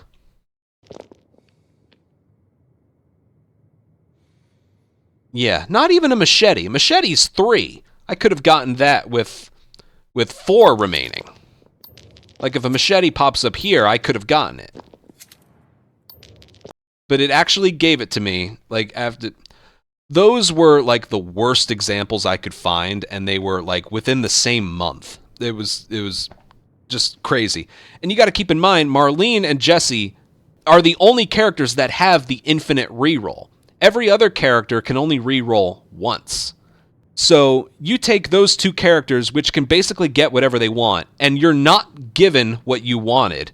Imagine how bad it is for the other characters. So yeah, I don't know if there's a fix for that. I just kind of wanted to rant about it a little bit. Like, would you call... Again, not getting what you want can add a little bit of excitement as long as you can actually perform what you wanted to for the next encounter. Like, all right, instead of going for no guns, I'll go for all headshots, that kind of thing. But like, when it's that bad, it's almost just more suspicious than anything. So I don't know if there's a fix or a tweak. Maybe like show one more thing or something. I don't know. But yeah, that's a problem. Small problem, but still a problem nonetheless. Anyway, next thing. All right, I'm not going to show video for this next one, but I am just going to talk about something. And that is like the best encounter in No Return, Hunted by Infected. It's the best. You can get the highest score from it. It is definitely the most chaotic. It is my personal favorite. There is an issue with it though, and that has to do with the maps. Some maps are really, really big, and some maps are really, really small. The smaller a map for Hunted by Infected, the way more fun it is, and the higher a score you can get. But some maps are just like too big, and they spawn too far away to really be able to do anything. So the smaller maps I'm thinking of are like the motel in the flashback, or Gondola, it's a small map, or Supermarket is one of the best. The restaurant is pretty small as well. The smaller version of Jackson, some maps have like 2 or 3 different versions of the same map, like the shipping yard. or Jackson has 2 different sizes. The smaller version of Jackson is a really good one. I think I mentioned the school. The nest can be good as well. The problem with the big maps is, well, 2 things. One, they spawn too far away from you. So if a map like Houses, that's a big, big map, which works well for other modes. But for Hunted by Infected, it's too large. It's just too large, especially when you compare it to a size of a map like the supermarket, where it's just nonstop chaos. The bigger version of Jackson is too big because there's like an extra 150 feet of area for them to like spawn in and then get to you. And the big maps love to spawn them from far away. Another like smaller-ish map is TV Station, but the problem with TV Station is if you're up top, they'll spawn on the bottom. If you're on the bottom, they'll spawn up top. So no matter where you are, they take forever to get to you. So TV Station's a terrible hunted map for that reason. The smaller version of Shipping Yard is a good map, but there's 2 other versions of that map where the entire other half of the area is open. One in daylight, another when it's raining. The smaller version of that map is chaotic. Something I always kind of wish they would do is treat the size of a map differently, whether it's hunted. It doesn't even have to be for anything else, just specifically Hunted by Infected. Hunted by people, I kind of want the extra space because people are harder to deal with when they have guns that they can shoot you from anywhere. You kind of want the extra space. Hunted by Infected specifically. Not even Assault on Infected, but Hunted by Infected. I wish it offered more maps for that specifically that were smaller. Even if you had to like cut off half the map. That's something I really wish they would do. Because again, it's a lot of people's favorites, and whether or not it's your favorite or not, it is the one encounter that can get you the most amount of points. People have gotten over 1,100 total score in a Hunted by Infected. On average, like the highest you can get is almost half of that with just about anything else. Okay, 1,200. Someone got 1,200. I wish for Hunted by Infected specifically, it offered more smaller maps. And sometimes didn't spawn them so super duper far away. Another like offender of that is the Nest. The Nest is a small map, but they love to spawn the enemies about as far away from you as possible. Where somewhere like Supermarket, the game says, I don't really care, and will spawn an infected literally 2 feet away from you. It has no problem with doing that. And it makes it so much fun. So yeah, that's sort of my... Again, this one isn't really... It's more of an opinion than anything. But I wish when it came to Hunted by Infected specifically, it offered smaller versions of certain maps to make it as chaotic as possible. Again, with literally any other scenario, I'm fine with the maps the way they are because you kind of need the space. But, yeah. Apparently someone got 905 on Gondola. Yeah, that's pretty crazy. The reason that map can't get you like a higher score than that is because they spawn outside and then work their way inside. That map will not spawn an infected indoors. Oh, another bad map for Hunted is Gas Station. If you hang out in the middle, they always spawn in the indoor sections, not like right next to you.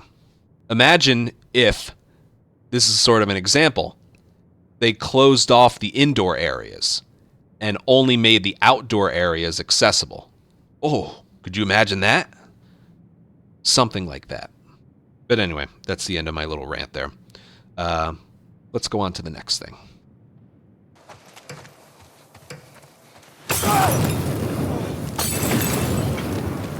Okay. There we go. Molotov Rain. Let's see how much damage that did. It did a little bit. Hold on. Damage taken. So it did a little bit of damage. I want to talk about a combination of negative mod and gambit. It's a very specific combination, but it involves exactly what you just saw right there. Okay? And that combination is Molotov Rain, where it literally rains Molotovs, and you don't really have control over where it lands. It's not like Some old N64 game where it can like track where you're running and throwables and stuff. See, this can just happen. See, he got hurt on landing, not on like walking into it.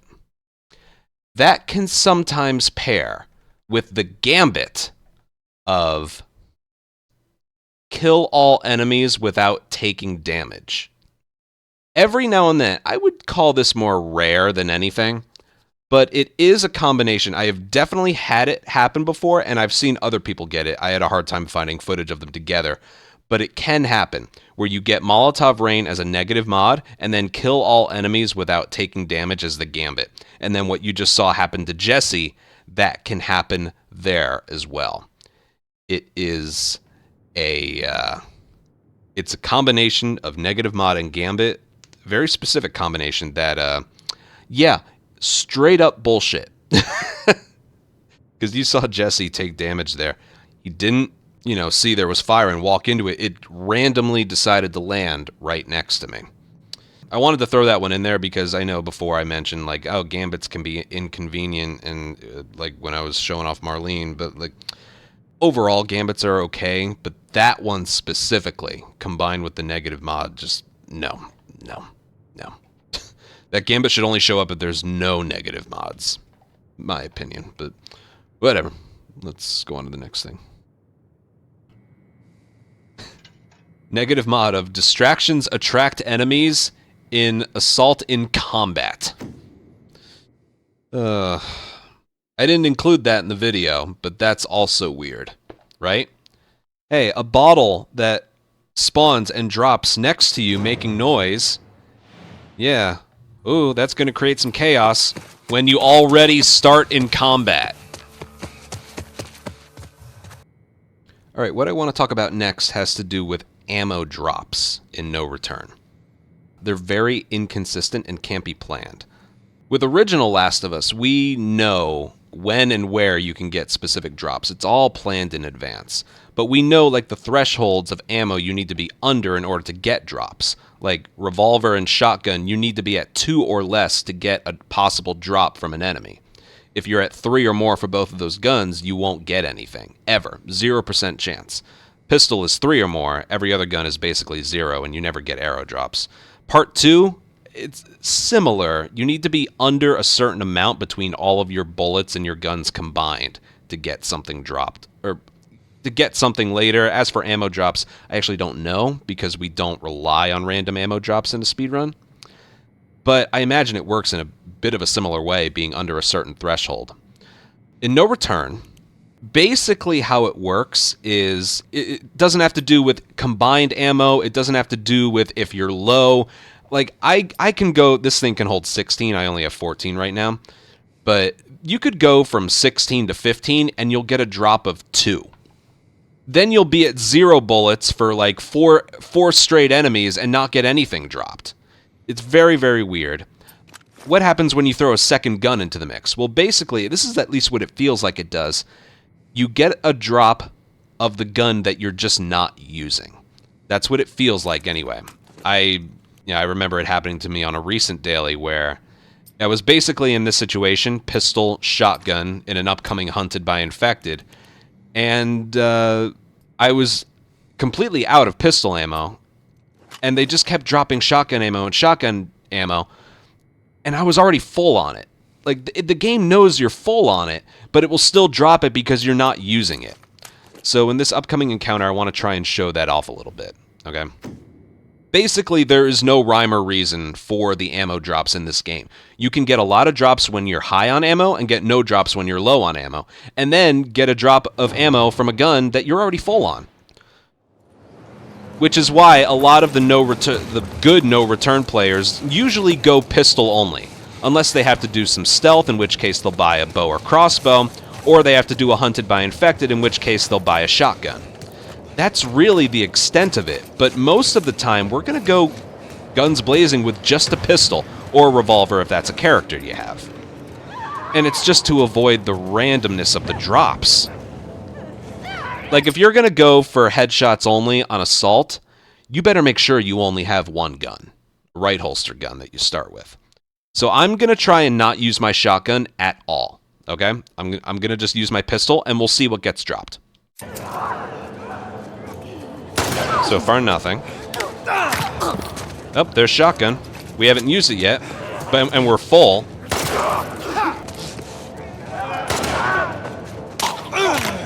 Oh, there's some shotgun. All right, now we're getting a little bit low on pistol.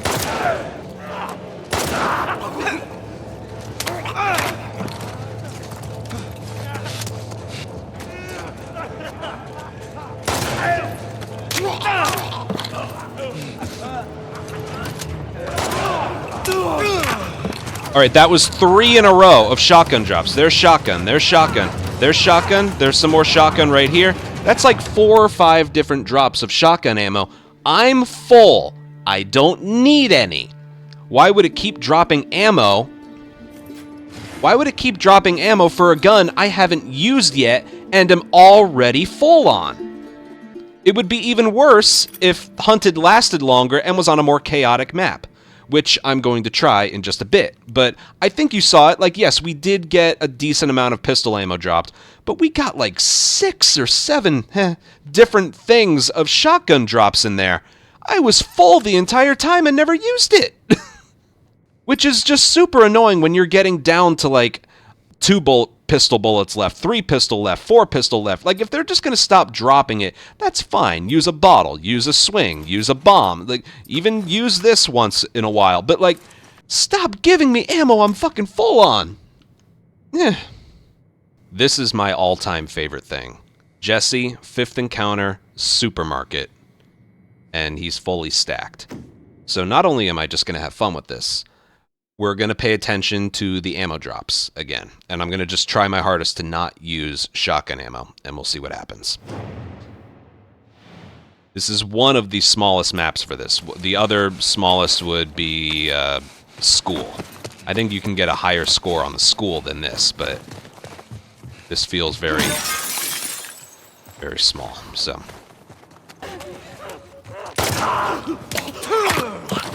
Yep, there's shotgun ammo.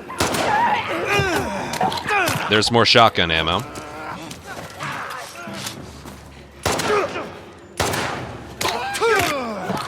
There's more shotgun ammo.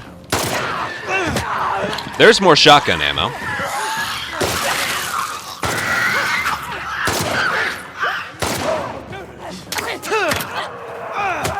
They have not dropped pistol ammo once. But look, there's all this shotgun ammo here. That's more like it. That's what I was trying to show off.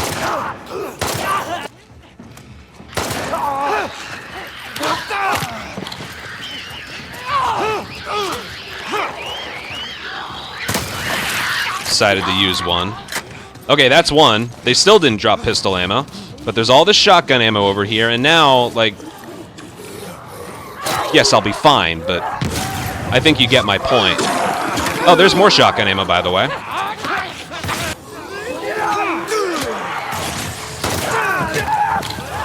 More shotgun.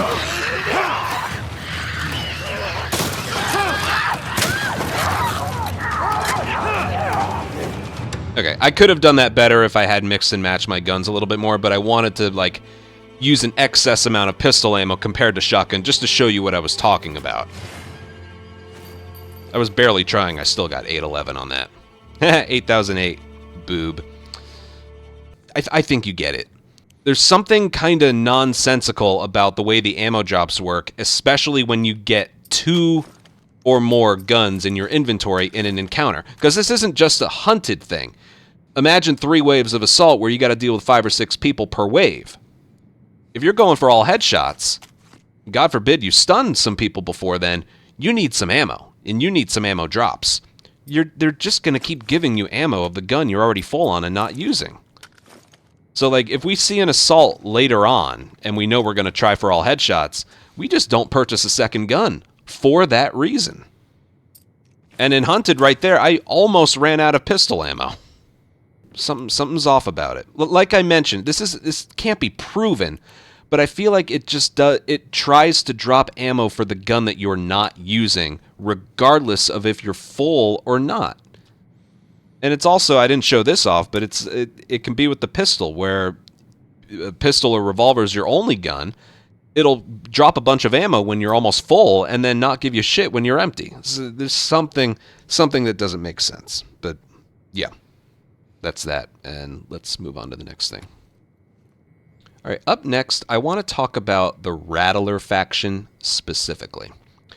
So there's 3 human factions in this game: Wolves, Scars, and Rattlers, even though Rattlers only appear at the very, very end of the game. If you've played this mode, you know Rattlers are by far the hardest. I don't really necessarily have an issue with them. My issue is they are worth the same amount of points as everyone else, despite the fact that they are clearly the most challenging faction. So what makes them challenging? Well, they have a higher frequency of enemies with guns compared to melee weapons, and they're the only faction with armor and helmets. So a Molotov straight at them, or even like right by their side, won't kill them. It just it lights them up to where they start patting themselves out. But if they have armor or helmet, they can't go down from one Molotov throw. They also have clickers chained in different parts of the map, which makes it kind of chaotic. You know what? I'll just start one up, and we'll see what we get. If you get a first round assault and you're dealing with Scars or Wolves, it's typically 3 waves of 3 enemies each. 1 has a gun, 2 have melee weapon. So, yeah, they have a higher frequency of having guns compared to the other factions. So there's 1 enemy with just a melee weapon. I guarantee you there's 2 other with guns. So there's 1, there's the other.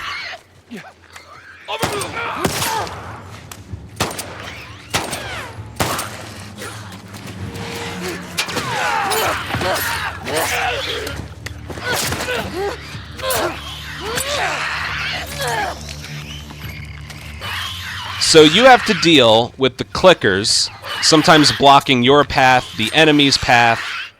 You have to deal with the fact that they have armor and helmets, which we'll probably see coming up.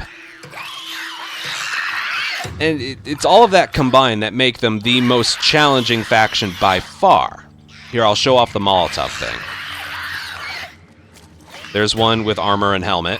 There's one with a gun. Is there another one with a gun? Oh, there's one with a big gun, I think. Yeah, big gun. That guy has a shotgun. Anyway, watch this.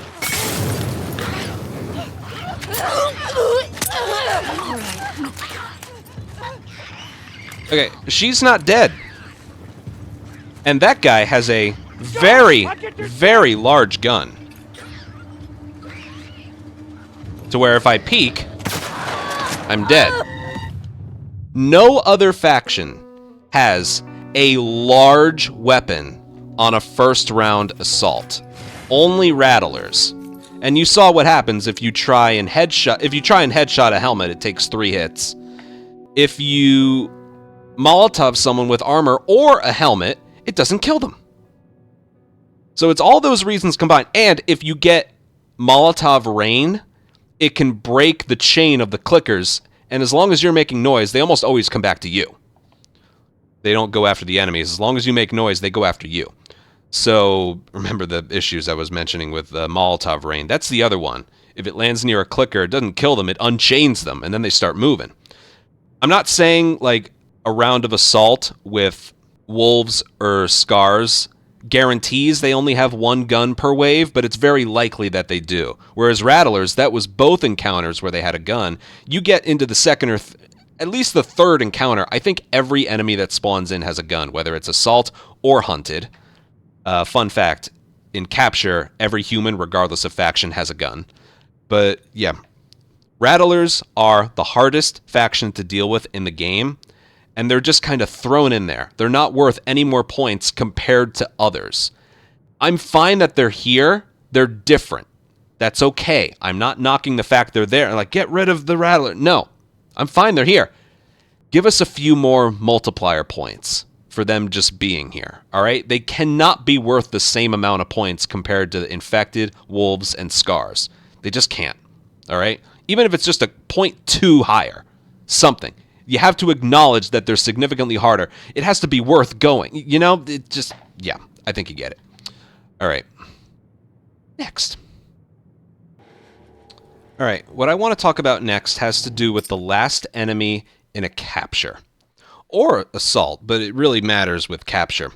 It has to do with the animation that you do on the very last enemy. I have a video to show you. This video still lives rent-free in my head.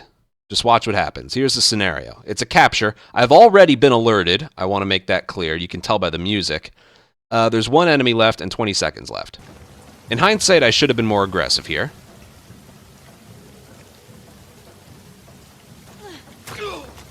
Taking too long. But watch this. No! You've got to be kidding me. 5, 4, 3, 2, 1. You've got to be kidding me! Oh my god! I hate this game! I was upset. So I did a slow stealth kill on the very last enemy. And maybe you know this, maybe you don't. In original Last of Us, if you were like stealthing an entire area and you get to the final enemy of an area, you would do a loud aggressive kill, even if you just like grab him. You wouldn't do the slow like choking out animation that he does. He would do like a faster aggressive one. But in this game, that can happen. So I'm in the same situation here. I want to see.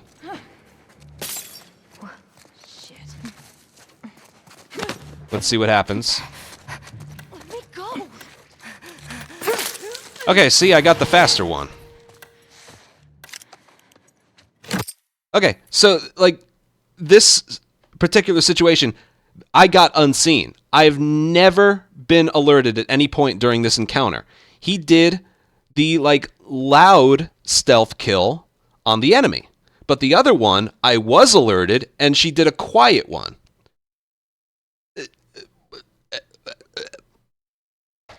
Tio Minus is in the chat. He's a much better no return player than I am, although that's not that hard to do. I asked him, like, do you know why sometimes they do the fast kill? And he's like, nope, I don't know. I don't even do that anymore. Either it's RNG or I think you have to melee right away after the stun. It's something that obviously a casual player wouldn't notice, but there's something very strange about the last enemy in an... Again, with Assault, it doesn't matter. Unless there's, like, the time limit mod, but that's very specific. With Capture, yeah, that matters. I think that it's actually happened to me twice, what you saw. But, yeah, are you going to get a fast kill at the end or a slow kill? I don't know. I don't know. And that can be a problem. So, yeah. That's all I wanted to mention. Next. All right, we're getting close to the end here. What I want to show off next is the daily runs. Here, I'm going to get rid of my webcam for this entire thing, because otherwise I'll be blocking stuff. So on the main menu, we have Daily Run, which is the same character and the same board for everybody in the world, and you get 24 hours to perform it, and then you can check leaderboard to see how you did compared to others. You need your internet on to be able to do this. Okay, there's some names I mentioned. I recognize already. This is the Jesse one for today, which I'll be doing after I'm done recording for this. I hate to admit it, but it's not actually like comparable between other players. And here's why. Let me go and do a standard run, just random standard run, and I'll explain why. First of all, there is nothing stopping you from using the game's accessibility features. Okay. Jesse's so interested in what I have to say. So watch this. It's different from gameplay modifiers. Gameplay modifiers are turned off on grounded. Okay? That's infinite ammo, infinite crafting. These aren't what I'm referring to. All right? Technically, you could do it on Survivor and turn these on, but you need to be on grounded to get the highest score anyway. The higher the difficulty, the higher the multipliers. Okay, grounded has a 2.5 like default multiplier, and then everything's added on top of that. Survivor is like 2.1. That's a whole 0.4 difference. It's way too low. So, regardless of these being turned off on grounded, having these turned on and on survivors still wouldn't make up the difference. But that's not quite what I'm talking about here. It's these. In heads-up display, you can turn awareness indicators on. In accessibilities, you can turn on enhanced listen mode. Even on grounded mode, you can turn it on and have your listen mode. This is the big one, though. Combat accessibilities. There is nothing stopping you from using these. Hostages don't escape. Allies don't get plus signs. Enemies don't flank behind you. Worse eyesight on enemies. Worse accuracy. More timing with your dodges. Invisible while prone. No weapon sway. Slow motion while aiming. My top 3, I would say, are hostages don't escape no matter what. No matter how many ones you've killed, they just never escape. Invisible while prone. The moment you aim, they see you, but then you stop aiming and they lose sight of you again. And slow motion while aiming. You'll never miss a single shot again in your life if you use this. These are super cool things that the game has. That's not what I'm knocking here. It's the fact that you can just turn all of the, not the gameplay modifiers and extras, but in combat accessibilities in options and the awareness indicators in HUD, you can just turn those on. And there is no indication on the leaderboard that I showed earlier that you use them.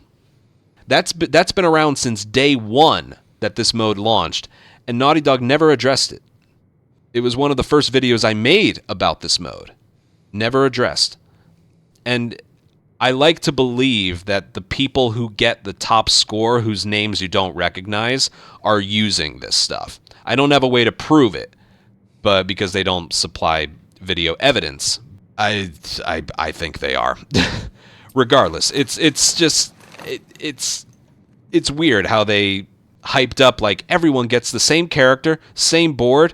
It'll really be a test of wits, a test of skill. Now go, and then you see how you do compared to others. It's like they don't even have like a little icon that lets you know if they used accessibility features or not. It's weird. Yes, that's actually a good point, Siligana. When you're doing a standard run, daily run, whatever, and you have some things turned on, the game is just like, we recommend you turn them off, just like you see when you start up a grounded playthrough in the campaign. They have the same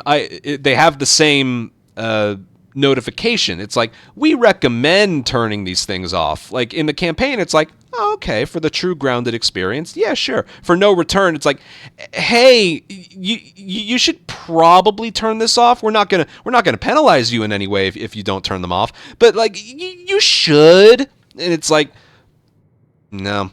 The daily run doesn't require video evidence to get your spot on the board, and there's no indication at all that you're using this stuff. You can use all the stuff I mentioned and get away with it.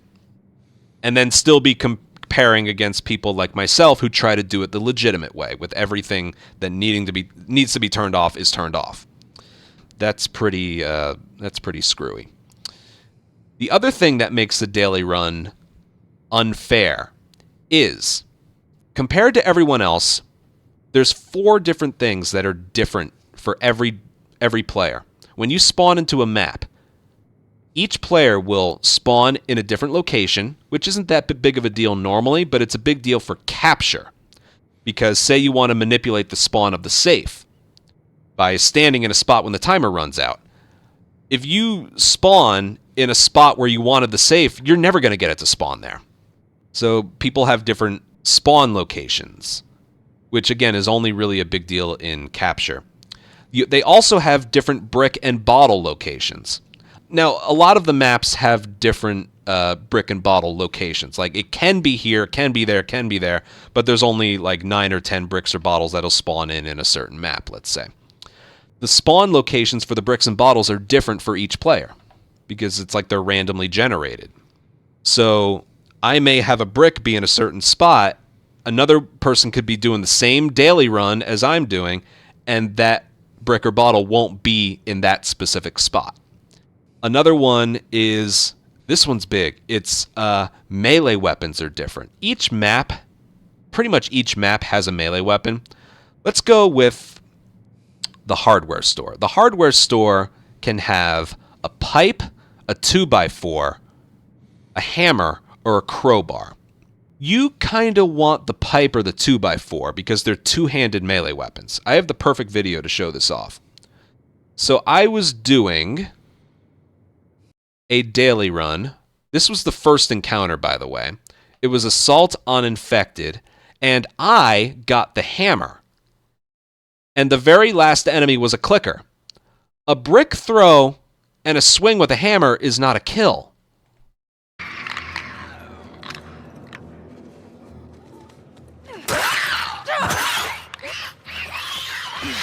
So then there are no more. I made sure there were no more brick or bottle locations because I was going for no guns here. There were no more brick or bottle locations. If I had a two-handed melee weapon, I would have gotten a kill out of that, and I would have done it like a minute faster. Not only did I not do it a minute faster, I tried getting the clicker to be in stealth mode and then hit square. That would have done the job. But instead, this happened. Forget it. And then someone mentioned in the chat, yeah, how, there's a, what? I didn't know this at the time. Wait, hold on. Wait. The melee weapons are different for each person? There's Mystic in the chat who, kind of hard to see, but there's Mystic in the chat saying, I got lucky with getting the 2x4. He did the same daily run as I did. He got the piece of wood, the two-handed piece of wood there. I got the hammer. That brick throw and hammer swing that I did, if I had done that with a 2x4, that'd be an easy kill, but not with the hammer. So that's not right. That's a big difference on certain maps. A one-handed melee weapon versus a two-handed. That made the whole difference right there. That's embarrassing to die on the first encounter, which I wouldn't have if I had the fucking 2x4, like Mystic had. The other one is, and I actually just sort of learned this one today, people can have different gambits. So it's like, oh, my gambit was headshot an enemy. And then I hear from someone else, my gambit was melee an enemy on the first encounter. And then gambits can be different based on like the things you purchase in the locker, which route you decided to take. But the gambits aren't really the same either. Daily runs are, I'm glad they exist. They provided myself and a lot of others a lot of content. And at least when you're doing them with friends, you can see how you compare to each of them. That's the enjoyment I've found. Because again, I don't think the people who are consistently on the top of the leaderboards are doing it legitimately. That's just, especially I remember one time one of the usernames literally had cheat in his name. Being able to use the accessibility settings with no repercussions, not even an indicator of that they use them. Different brick and bottle locations, different melee weapon locations, different just spawn locations, and different gambits. Daily runs are not as like fair as you might think. Everyone gets the exact same thing. Not quite. Not quite. And it's that variation from person to person that kind of takes away from it a little. Not a whole lot, but a little bit. Yeah. All right, next thing. All right, like I said, getting close to the end. I'm saving the best two for last. We are going to talk about Unseen. Unseen is when, at the end of an encounter, the game says that you were never alerted by the enemy and awards you 50 points. A whole 50. That's before the multiplier. It is one of the most important parts of the scoring system to where, like, that's the difference between making the top 10 of a daily run or staying outside the top 30. You know, like whether or not you get it. And it's so fucking broken. It is the single most broken thing in this entire mode. And I don't even think that's up for debate. So, I just recently performed a round of capture, and I'm going to replay it. Okay? So here we go. One round of capture. I was going for Unseen. I'm playing as Lev because he has the bow and arrow. I get one enemy. I get two enemies.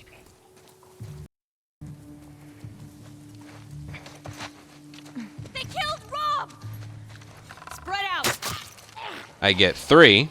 There hasn't been an alert yet.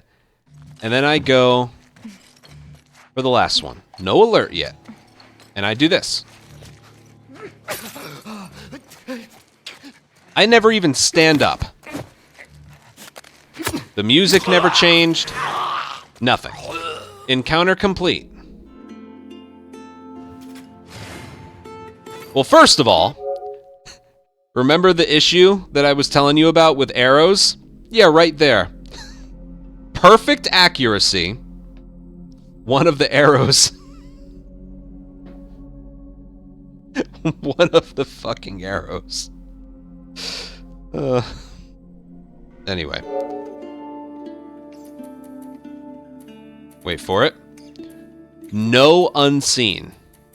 The game said that somewhere along the way, I was alerted. And that happens so frequently. And you can even make it to where it's like you have either a bow or a silenced weapon, you headshot one, and someone sees it, it's like, oh, Rob, I think it came from that way. And then they investigate, it's like, all right, do a sweep. And then you do it again. Even if they see their ally die, as long as they don't see you do it, you are still in unseen. We know that much, okay?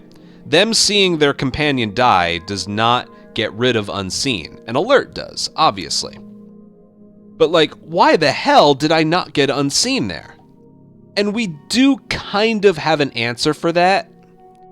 It's basically this, which is stupid. I'm basically offering you the solution, but like, there are other times when you do exactly what I did there and it still works. A lot of the glitches have to do with the last enemy. Remember, I just got done explaining how like the last enemy can be killed in a different animation, a slow stealth kill or kind of a loud one.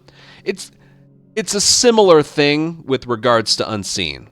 So look at this. If you put the game in survivor mode and you have like the alert sounds, because grounded turns them off, you can actually kind of see what's going on here. So watch this. See that?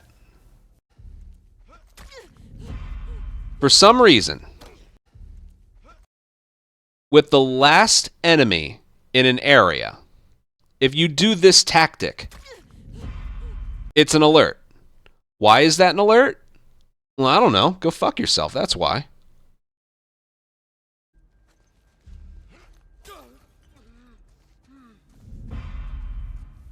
It's like it has to do with distance or something. So a way to counteract that is to either just grab them or do this. Make sure the stun and the grab are consecutive. That's a way to avoid it. But also, it really is just a thing with the final enemy. Because watch, this is just the second to last enemy in the area.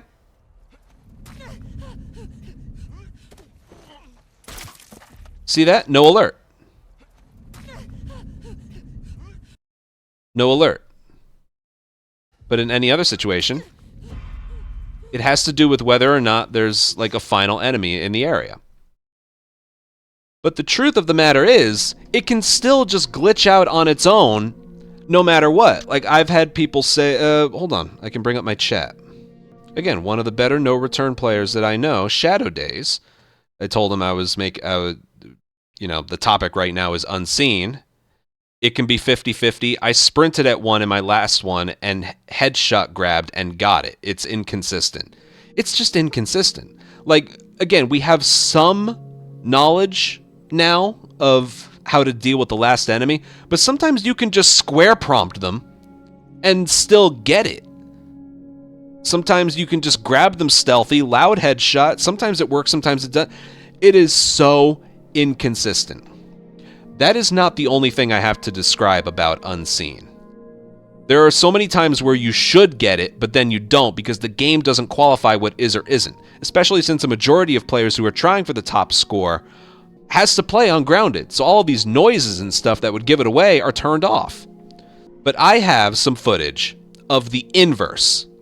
So technically this wouldn't be a complaint because it would be a shame for it to go away, but I have so many like clips to show you right now of times when I should not have gotten unseen, but I got it anyway. Let's start with this one.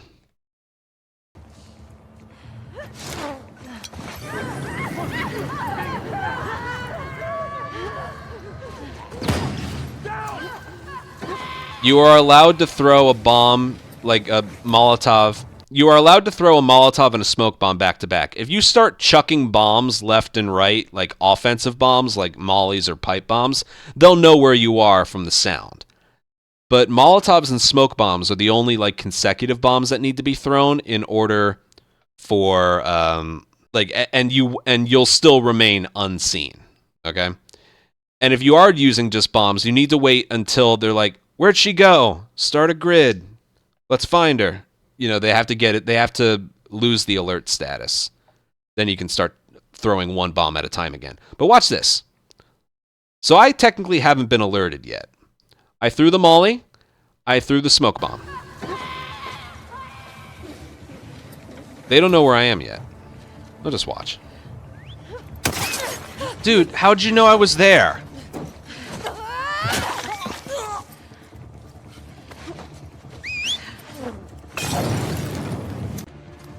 Dude, why is it when I threw two things right away? Like, that woman should have flinched. Damn. I got shot instantly. That's not how that works. Like, there was the alert music, but if they're looking for you, they still flinch. I lost 22 points to that. I got unseen. I got unseen.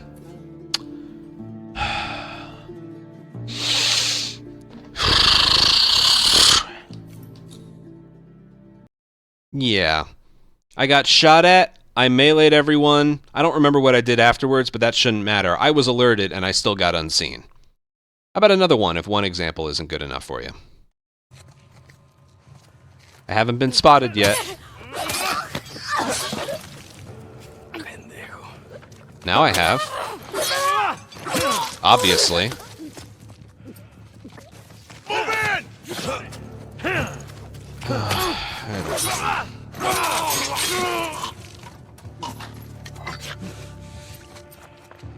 Push in! Get down!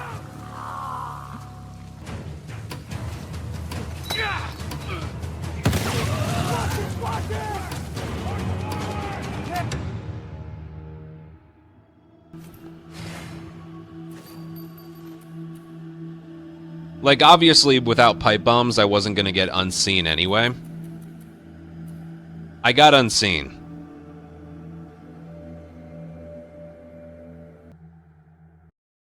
Yeah, that is the face of a sane man right there. How about another one? I got footage for days of this happening. What's the gambit?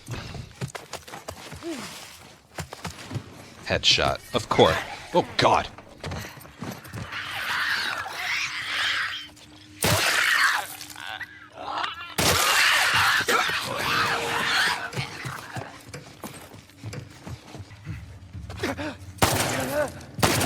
Motherfucker!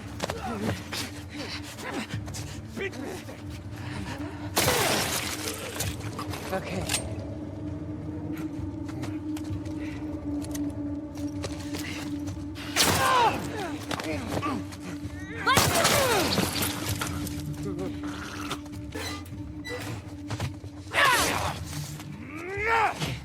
Push forward!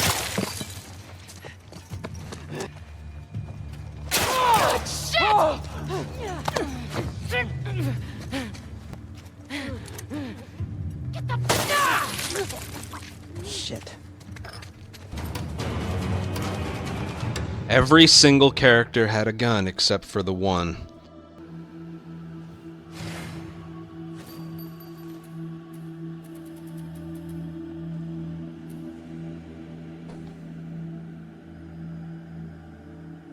It's something to do with the clickers, then. It's something to do with the clickers. The other encounters didn't have clickers. I don't even think they were rattlers. Or at least the first one wasn't. How about one more? We might have them. By the way, these are wolves. So there goes my theory. Oh, Jesus! We're coming for you. I think that's it.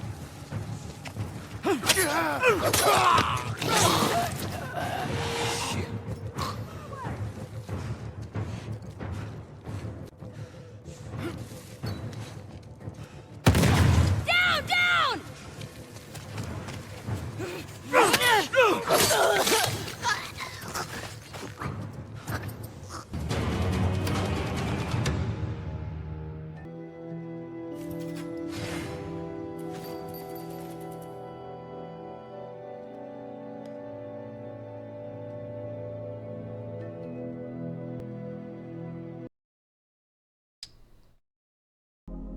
Yeah. So, unseen, not getting it when you think you should have gotten it, and then getting it when you 100% should not have gotten it. Oh, I actually have one more example, and that is this one, surprisingly, it works the way that the others worked, but where we get it where we shouldn't have. But it's actually kind of consistent. It's the garage bloater boss fight. So what we usually do is lay down a trap mine.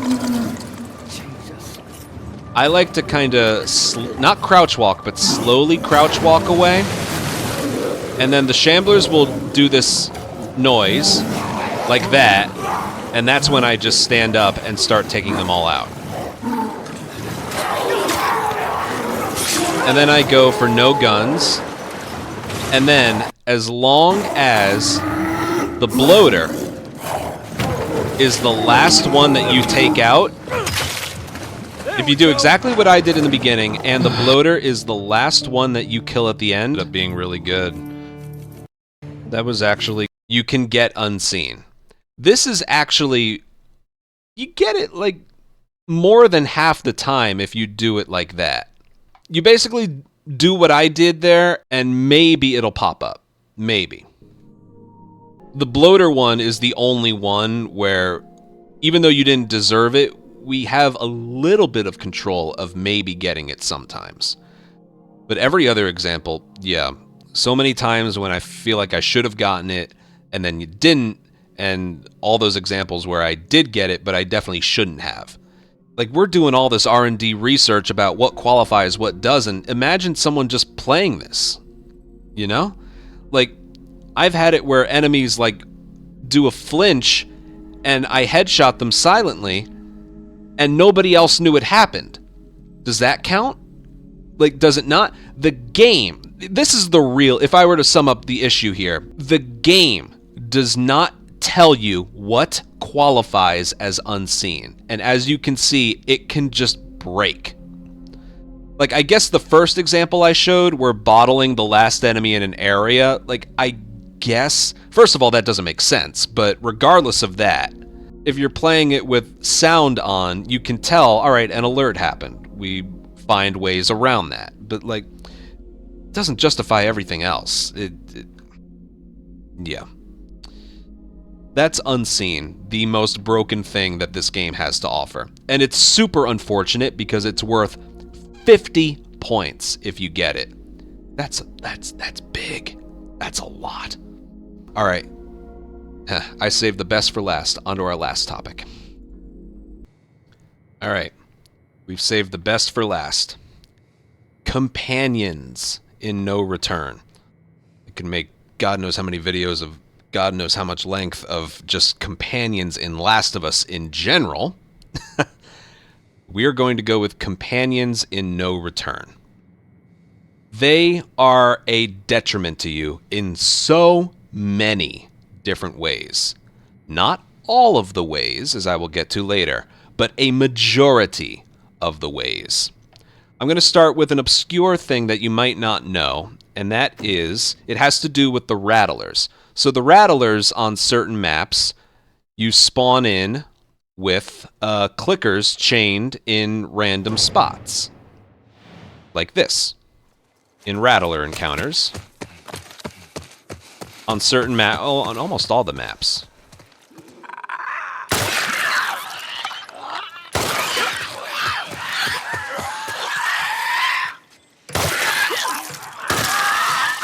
So on this particular map, there's only 2 of them. On Jackson, there's 4 of them. Sometimes on a small map like Supermarket, there's 1 of them. But what benefit does that give us exactly with clickers just being there during Rattler encounters? Well, that right there, actually. 2 stuns, they count as stealth kills for some reason. I just got finished with Unseen, so who fucking knows what qualifies as that. But, and headshots. Right there, just by headshotting the clickers twice, I got 2 stuns, 2 stealth, 2 headshots. I got 30 points from the chained clickers. And on a map where there's more than 2, you can get even more points. So I did bad talk the Rattlers earlier. That is just about the only benefit that you can have from them being there, is you can rack up the score a little bit. I still think they should be worth more because they're harder, but yeah. Why am I mentioning this when I was talking about companions? Let me show you something. All right, exact same scenario, except I'm playing as Yara, and her whole thing, her only benefit is having a buddy in Lev. Look at the map. No clicker? No clicker. This isn't with Yara specifically, but with a buddy. I'm going to be playing as Yara to show off all of this stuff. Because, again, her thing is a permanent buddy. But this works with anyone else. If you have a companion, and you have a Rattler encounter, the clickers don't show up. Which might sound like a good thing, but it takes away the points you would have gotten from either meleeing the clickers or headshotting them. So that is actually a disadvantage, in my opinion. My guess as to why that this is the case is maybe they weren't able to make it so a companion wouldn't just start going apeshit on the chained up clickers. That's my guess. If I ever get a confirmation of that from someone who worked on this, I'll let you know. But if I was a betting man, I would bet that the companion probably just unloaded their guns and supplies on the chained up clickers, so it was easier to just remove them. That's the headcanon that I'm going with. But yeah, that's one, in my opinion, negative. Let me get to another thing about companions. Alright, I'm just finishing up a round of Hunted, nothing special, doing it as Jesse by himself. I'm going to turn off my webcam, and look what shows up. Bonus, no ally, 20 points. Let me repeat that. Bonus, no ally, 20 points. As if that was something that we did. For everyone except Yara, you don't have control whether you have a buddy or not. Look, they appear randomly throughout the board. Like, oh, if I were to continue on, you have a partner for this next encounter. You have Dina to help you. You don't know whether or not you have a companion for any of these rounds until you get there. Like when I approached this encounter, Dina's little picture wasn't there. It's just randomly decided once these encounters pop up. I could have a companion for any one of these, and I don't know it yet until I get there. With regards to daily runs, yes, the companions will pop up in the same spot. Regardless, you got 20 points for not having a buddy. You don't have control over it, and you can't, like, previously route which way you're going to go because, oh, third encounter has a companion, so I'll go this way. You don't know that! So why would they offer a reward for something you don't have control over? Technically, that's kind of also included with an assault. In assault, the encounter can start in stealth or combat, and that's a 20-point difference as well. But besides that, so if you have... This is just an example. If you have assault against, it doesn't matter who, and you're by yourself and it starts in combat, that is 40 points higher than starting in stealth, that same encounter starting in stealth and having a buddy. Both things you don't have any control over. I don't mind like the encounter either starting in stealth or starting in combat. I don't really mind that one. It adds some variety a little bit. But this one doesn't make any fucking sense. You know, because we're going to get to other things that they ruin. But 20 whole points deducted for them being there when you can't turn them on or off is just, I do not understand it. And just to prove to you that that's a thing, like what it looks like in the end screen score, I will perform this one, and then we'll look at the board afterwards.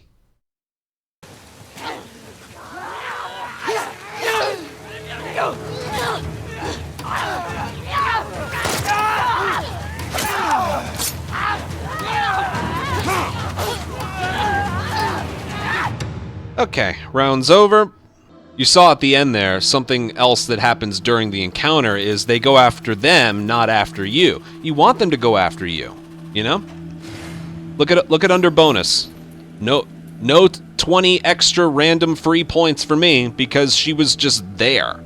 So, not only does them stealing kills cost you like stun and melee points or headshot points, but they can distract enemies that ruin your shots, and you're just out 20 points in general just by her being there. I know I mentioned that before, but I figured I'd show like actual physical proof of that. A lot of weird stuff here. So yeah, dumb. But oh no, it gets worse than that. Remember that holdout footage I showed you where Jesse walked into the acid and Joel did as well during holdout? Well, something else can happen with companions just going wherever they feel like it. Watch this. This is a capture, and they haven't spotted me yet. I think we've got them. Laura, we're under attack. Over there. Did you see Joel just now? And that just ruins everything. So yeah, my companion did this. I think we've got them. Pushes me out of cover. We're under attack. I think we've got them. And I get alerted as a result. Now, we were also talking about unseen, right? Watch this.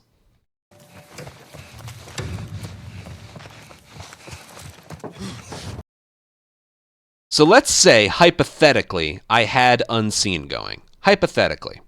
Watch this.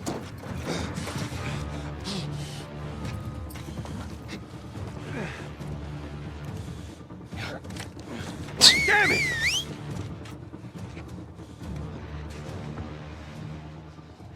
Well, if I was going for unseen... Yeah. Again, this is hypothetical. Enemies can get alerted to your companion.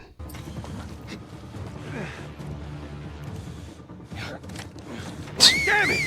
You can tell it happens because he says, "Oh, damn it."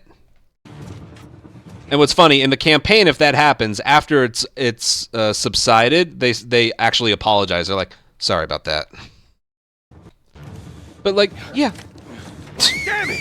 In the campaign, I guess it's whatever. But in No Return, that's stupid. That gets rid of unseen. That gets rid of unseen.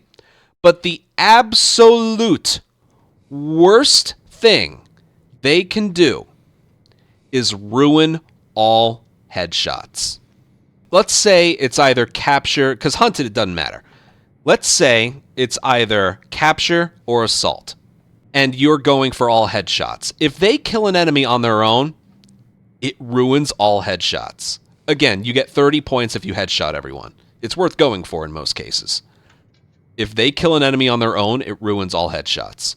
So it ends up looking something like this. Okay, where'd you... I was going to grab him and headshot him. Joel ruined it. Okay, where'd you go?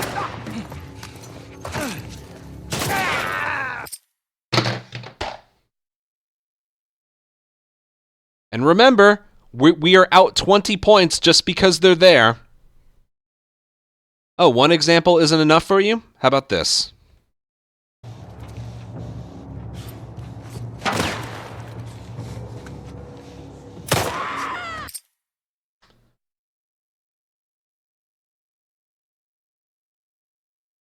I actually rage quit. I actually rage quit on that one.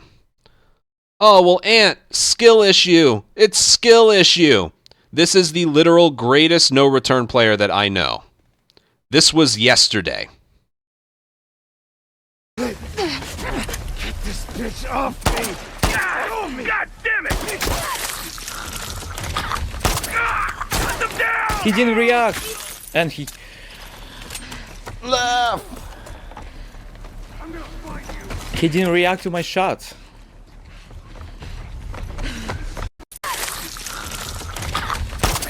So yes, there was an issue right there where he didn't react to the shot, but he was still okay. Put them down! He didn't react, and he He was going to headshot him right after. Lev stole it.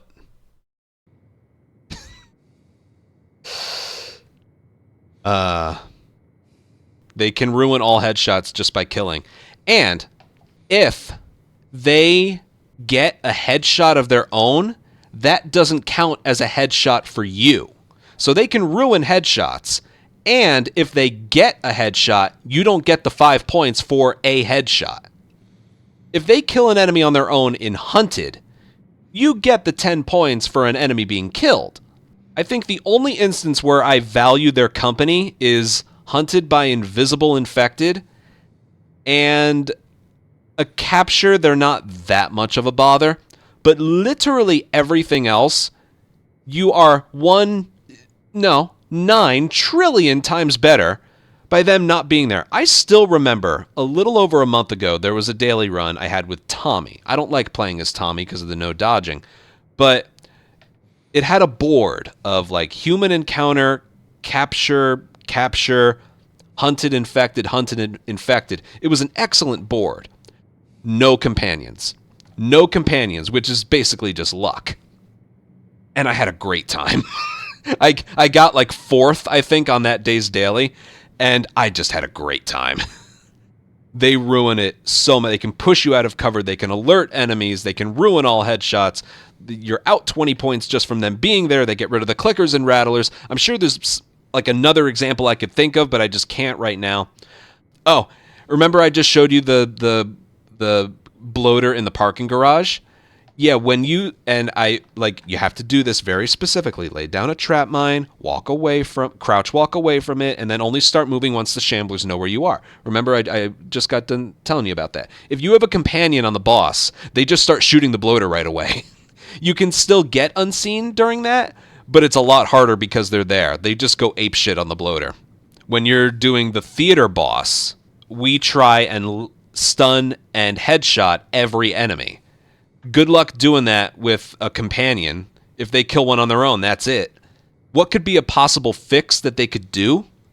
Because again, every now and then a companion does have its uses. It's not all bad.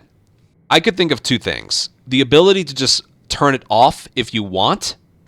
Like you're randomly given one. Would you like to turn the companion off or not? It's like, give us the option, please. Another option would be you have to use a companion on one of the 6 encounters. That could be another thing that they could do. And if you don't use it on one of them, then it's turned on for the boss. Something like that. Something.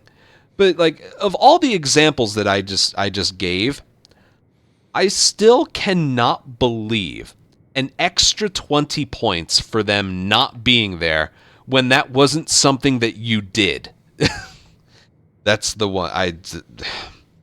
Again, I'm sure there's more like negative examples I could think of, but those are the big ones. Those are the big ones, and there's a reason I saved it for last. It's because it's bad enough companions ruin my part 1 speedruns literally all the time, but now they have to ruin my no return experience as well. And yes, while companions are better in this version than part 1, they're still not fun to be around. Ugh. Well, that is it. Those are all of my gripes with No Return. And before I get all the mean comments, oh, well then you're just not good at it. You have a piss poor attitude for even thinking of making this video, let alone making it. It's like, my community made this list of things wrong with it. Not me. My community did. And some names you see on the top of the leaderboards that actually upload their runs to YouTube, they gripe about it just as much as I do. The only difference is you probably aren't watching them, which you should. Shadow, Betos, Just Mike, Tio Minus, you should watch them. They're better at this than I am. But they gripe about things just as much as I do, which means this mode has its issues. Like I mentioned at the beginning of the video, this mode is good. We are better with it than without it. But man, there were some things that were just not thought of. And, oh, I didn't even mention the oh god, the most glaring problem with companions, yes, they can get plus signed as well. Ellie, help me! Get her off of me! Encounter over. If companions plus sign fills in, the entire run is over. That's another one. I remember Bloater Parking Garage boss fight. I was doing it just fine. One plus sign forced me to change the route. The bloater ends up killing me. So it just like...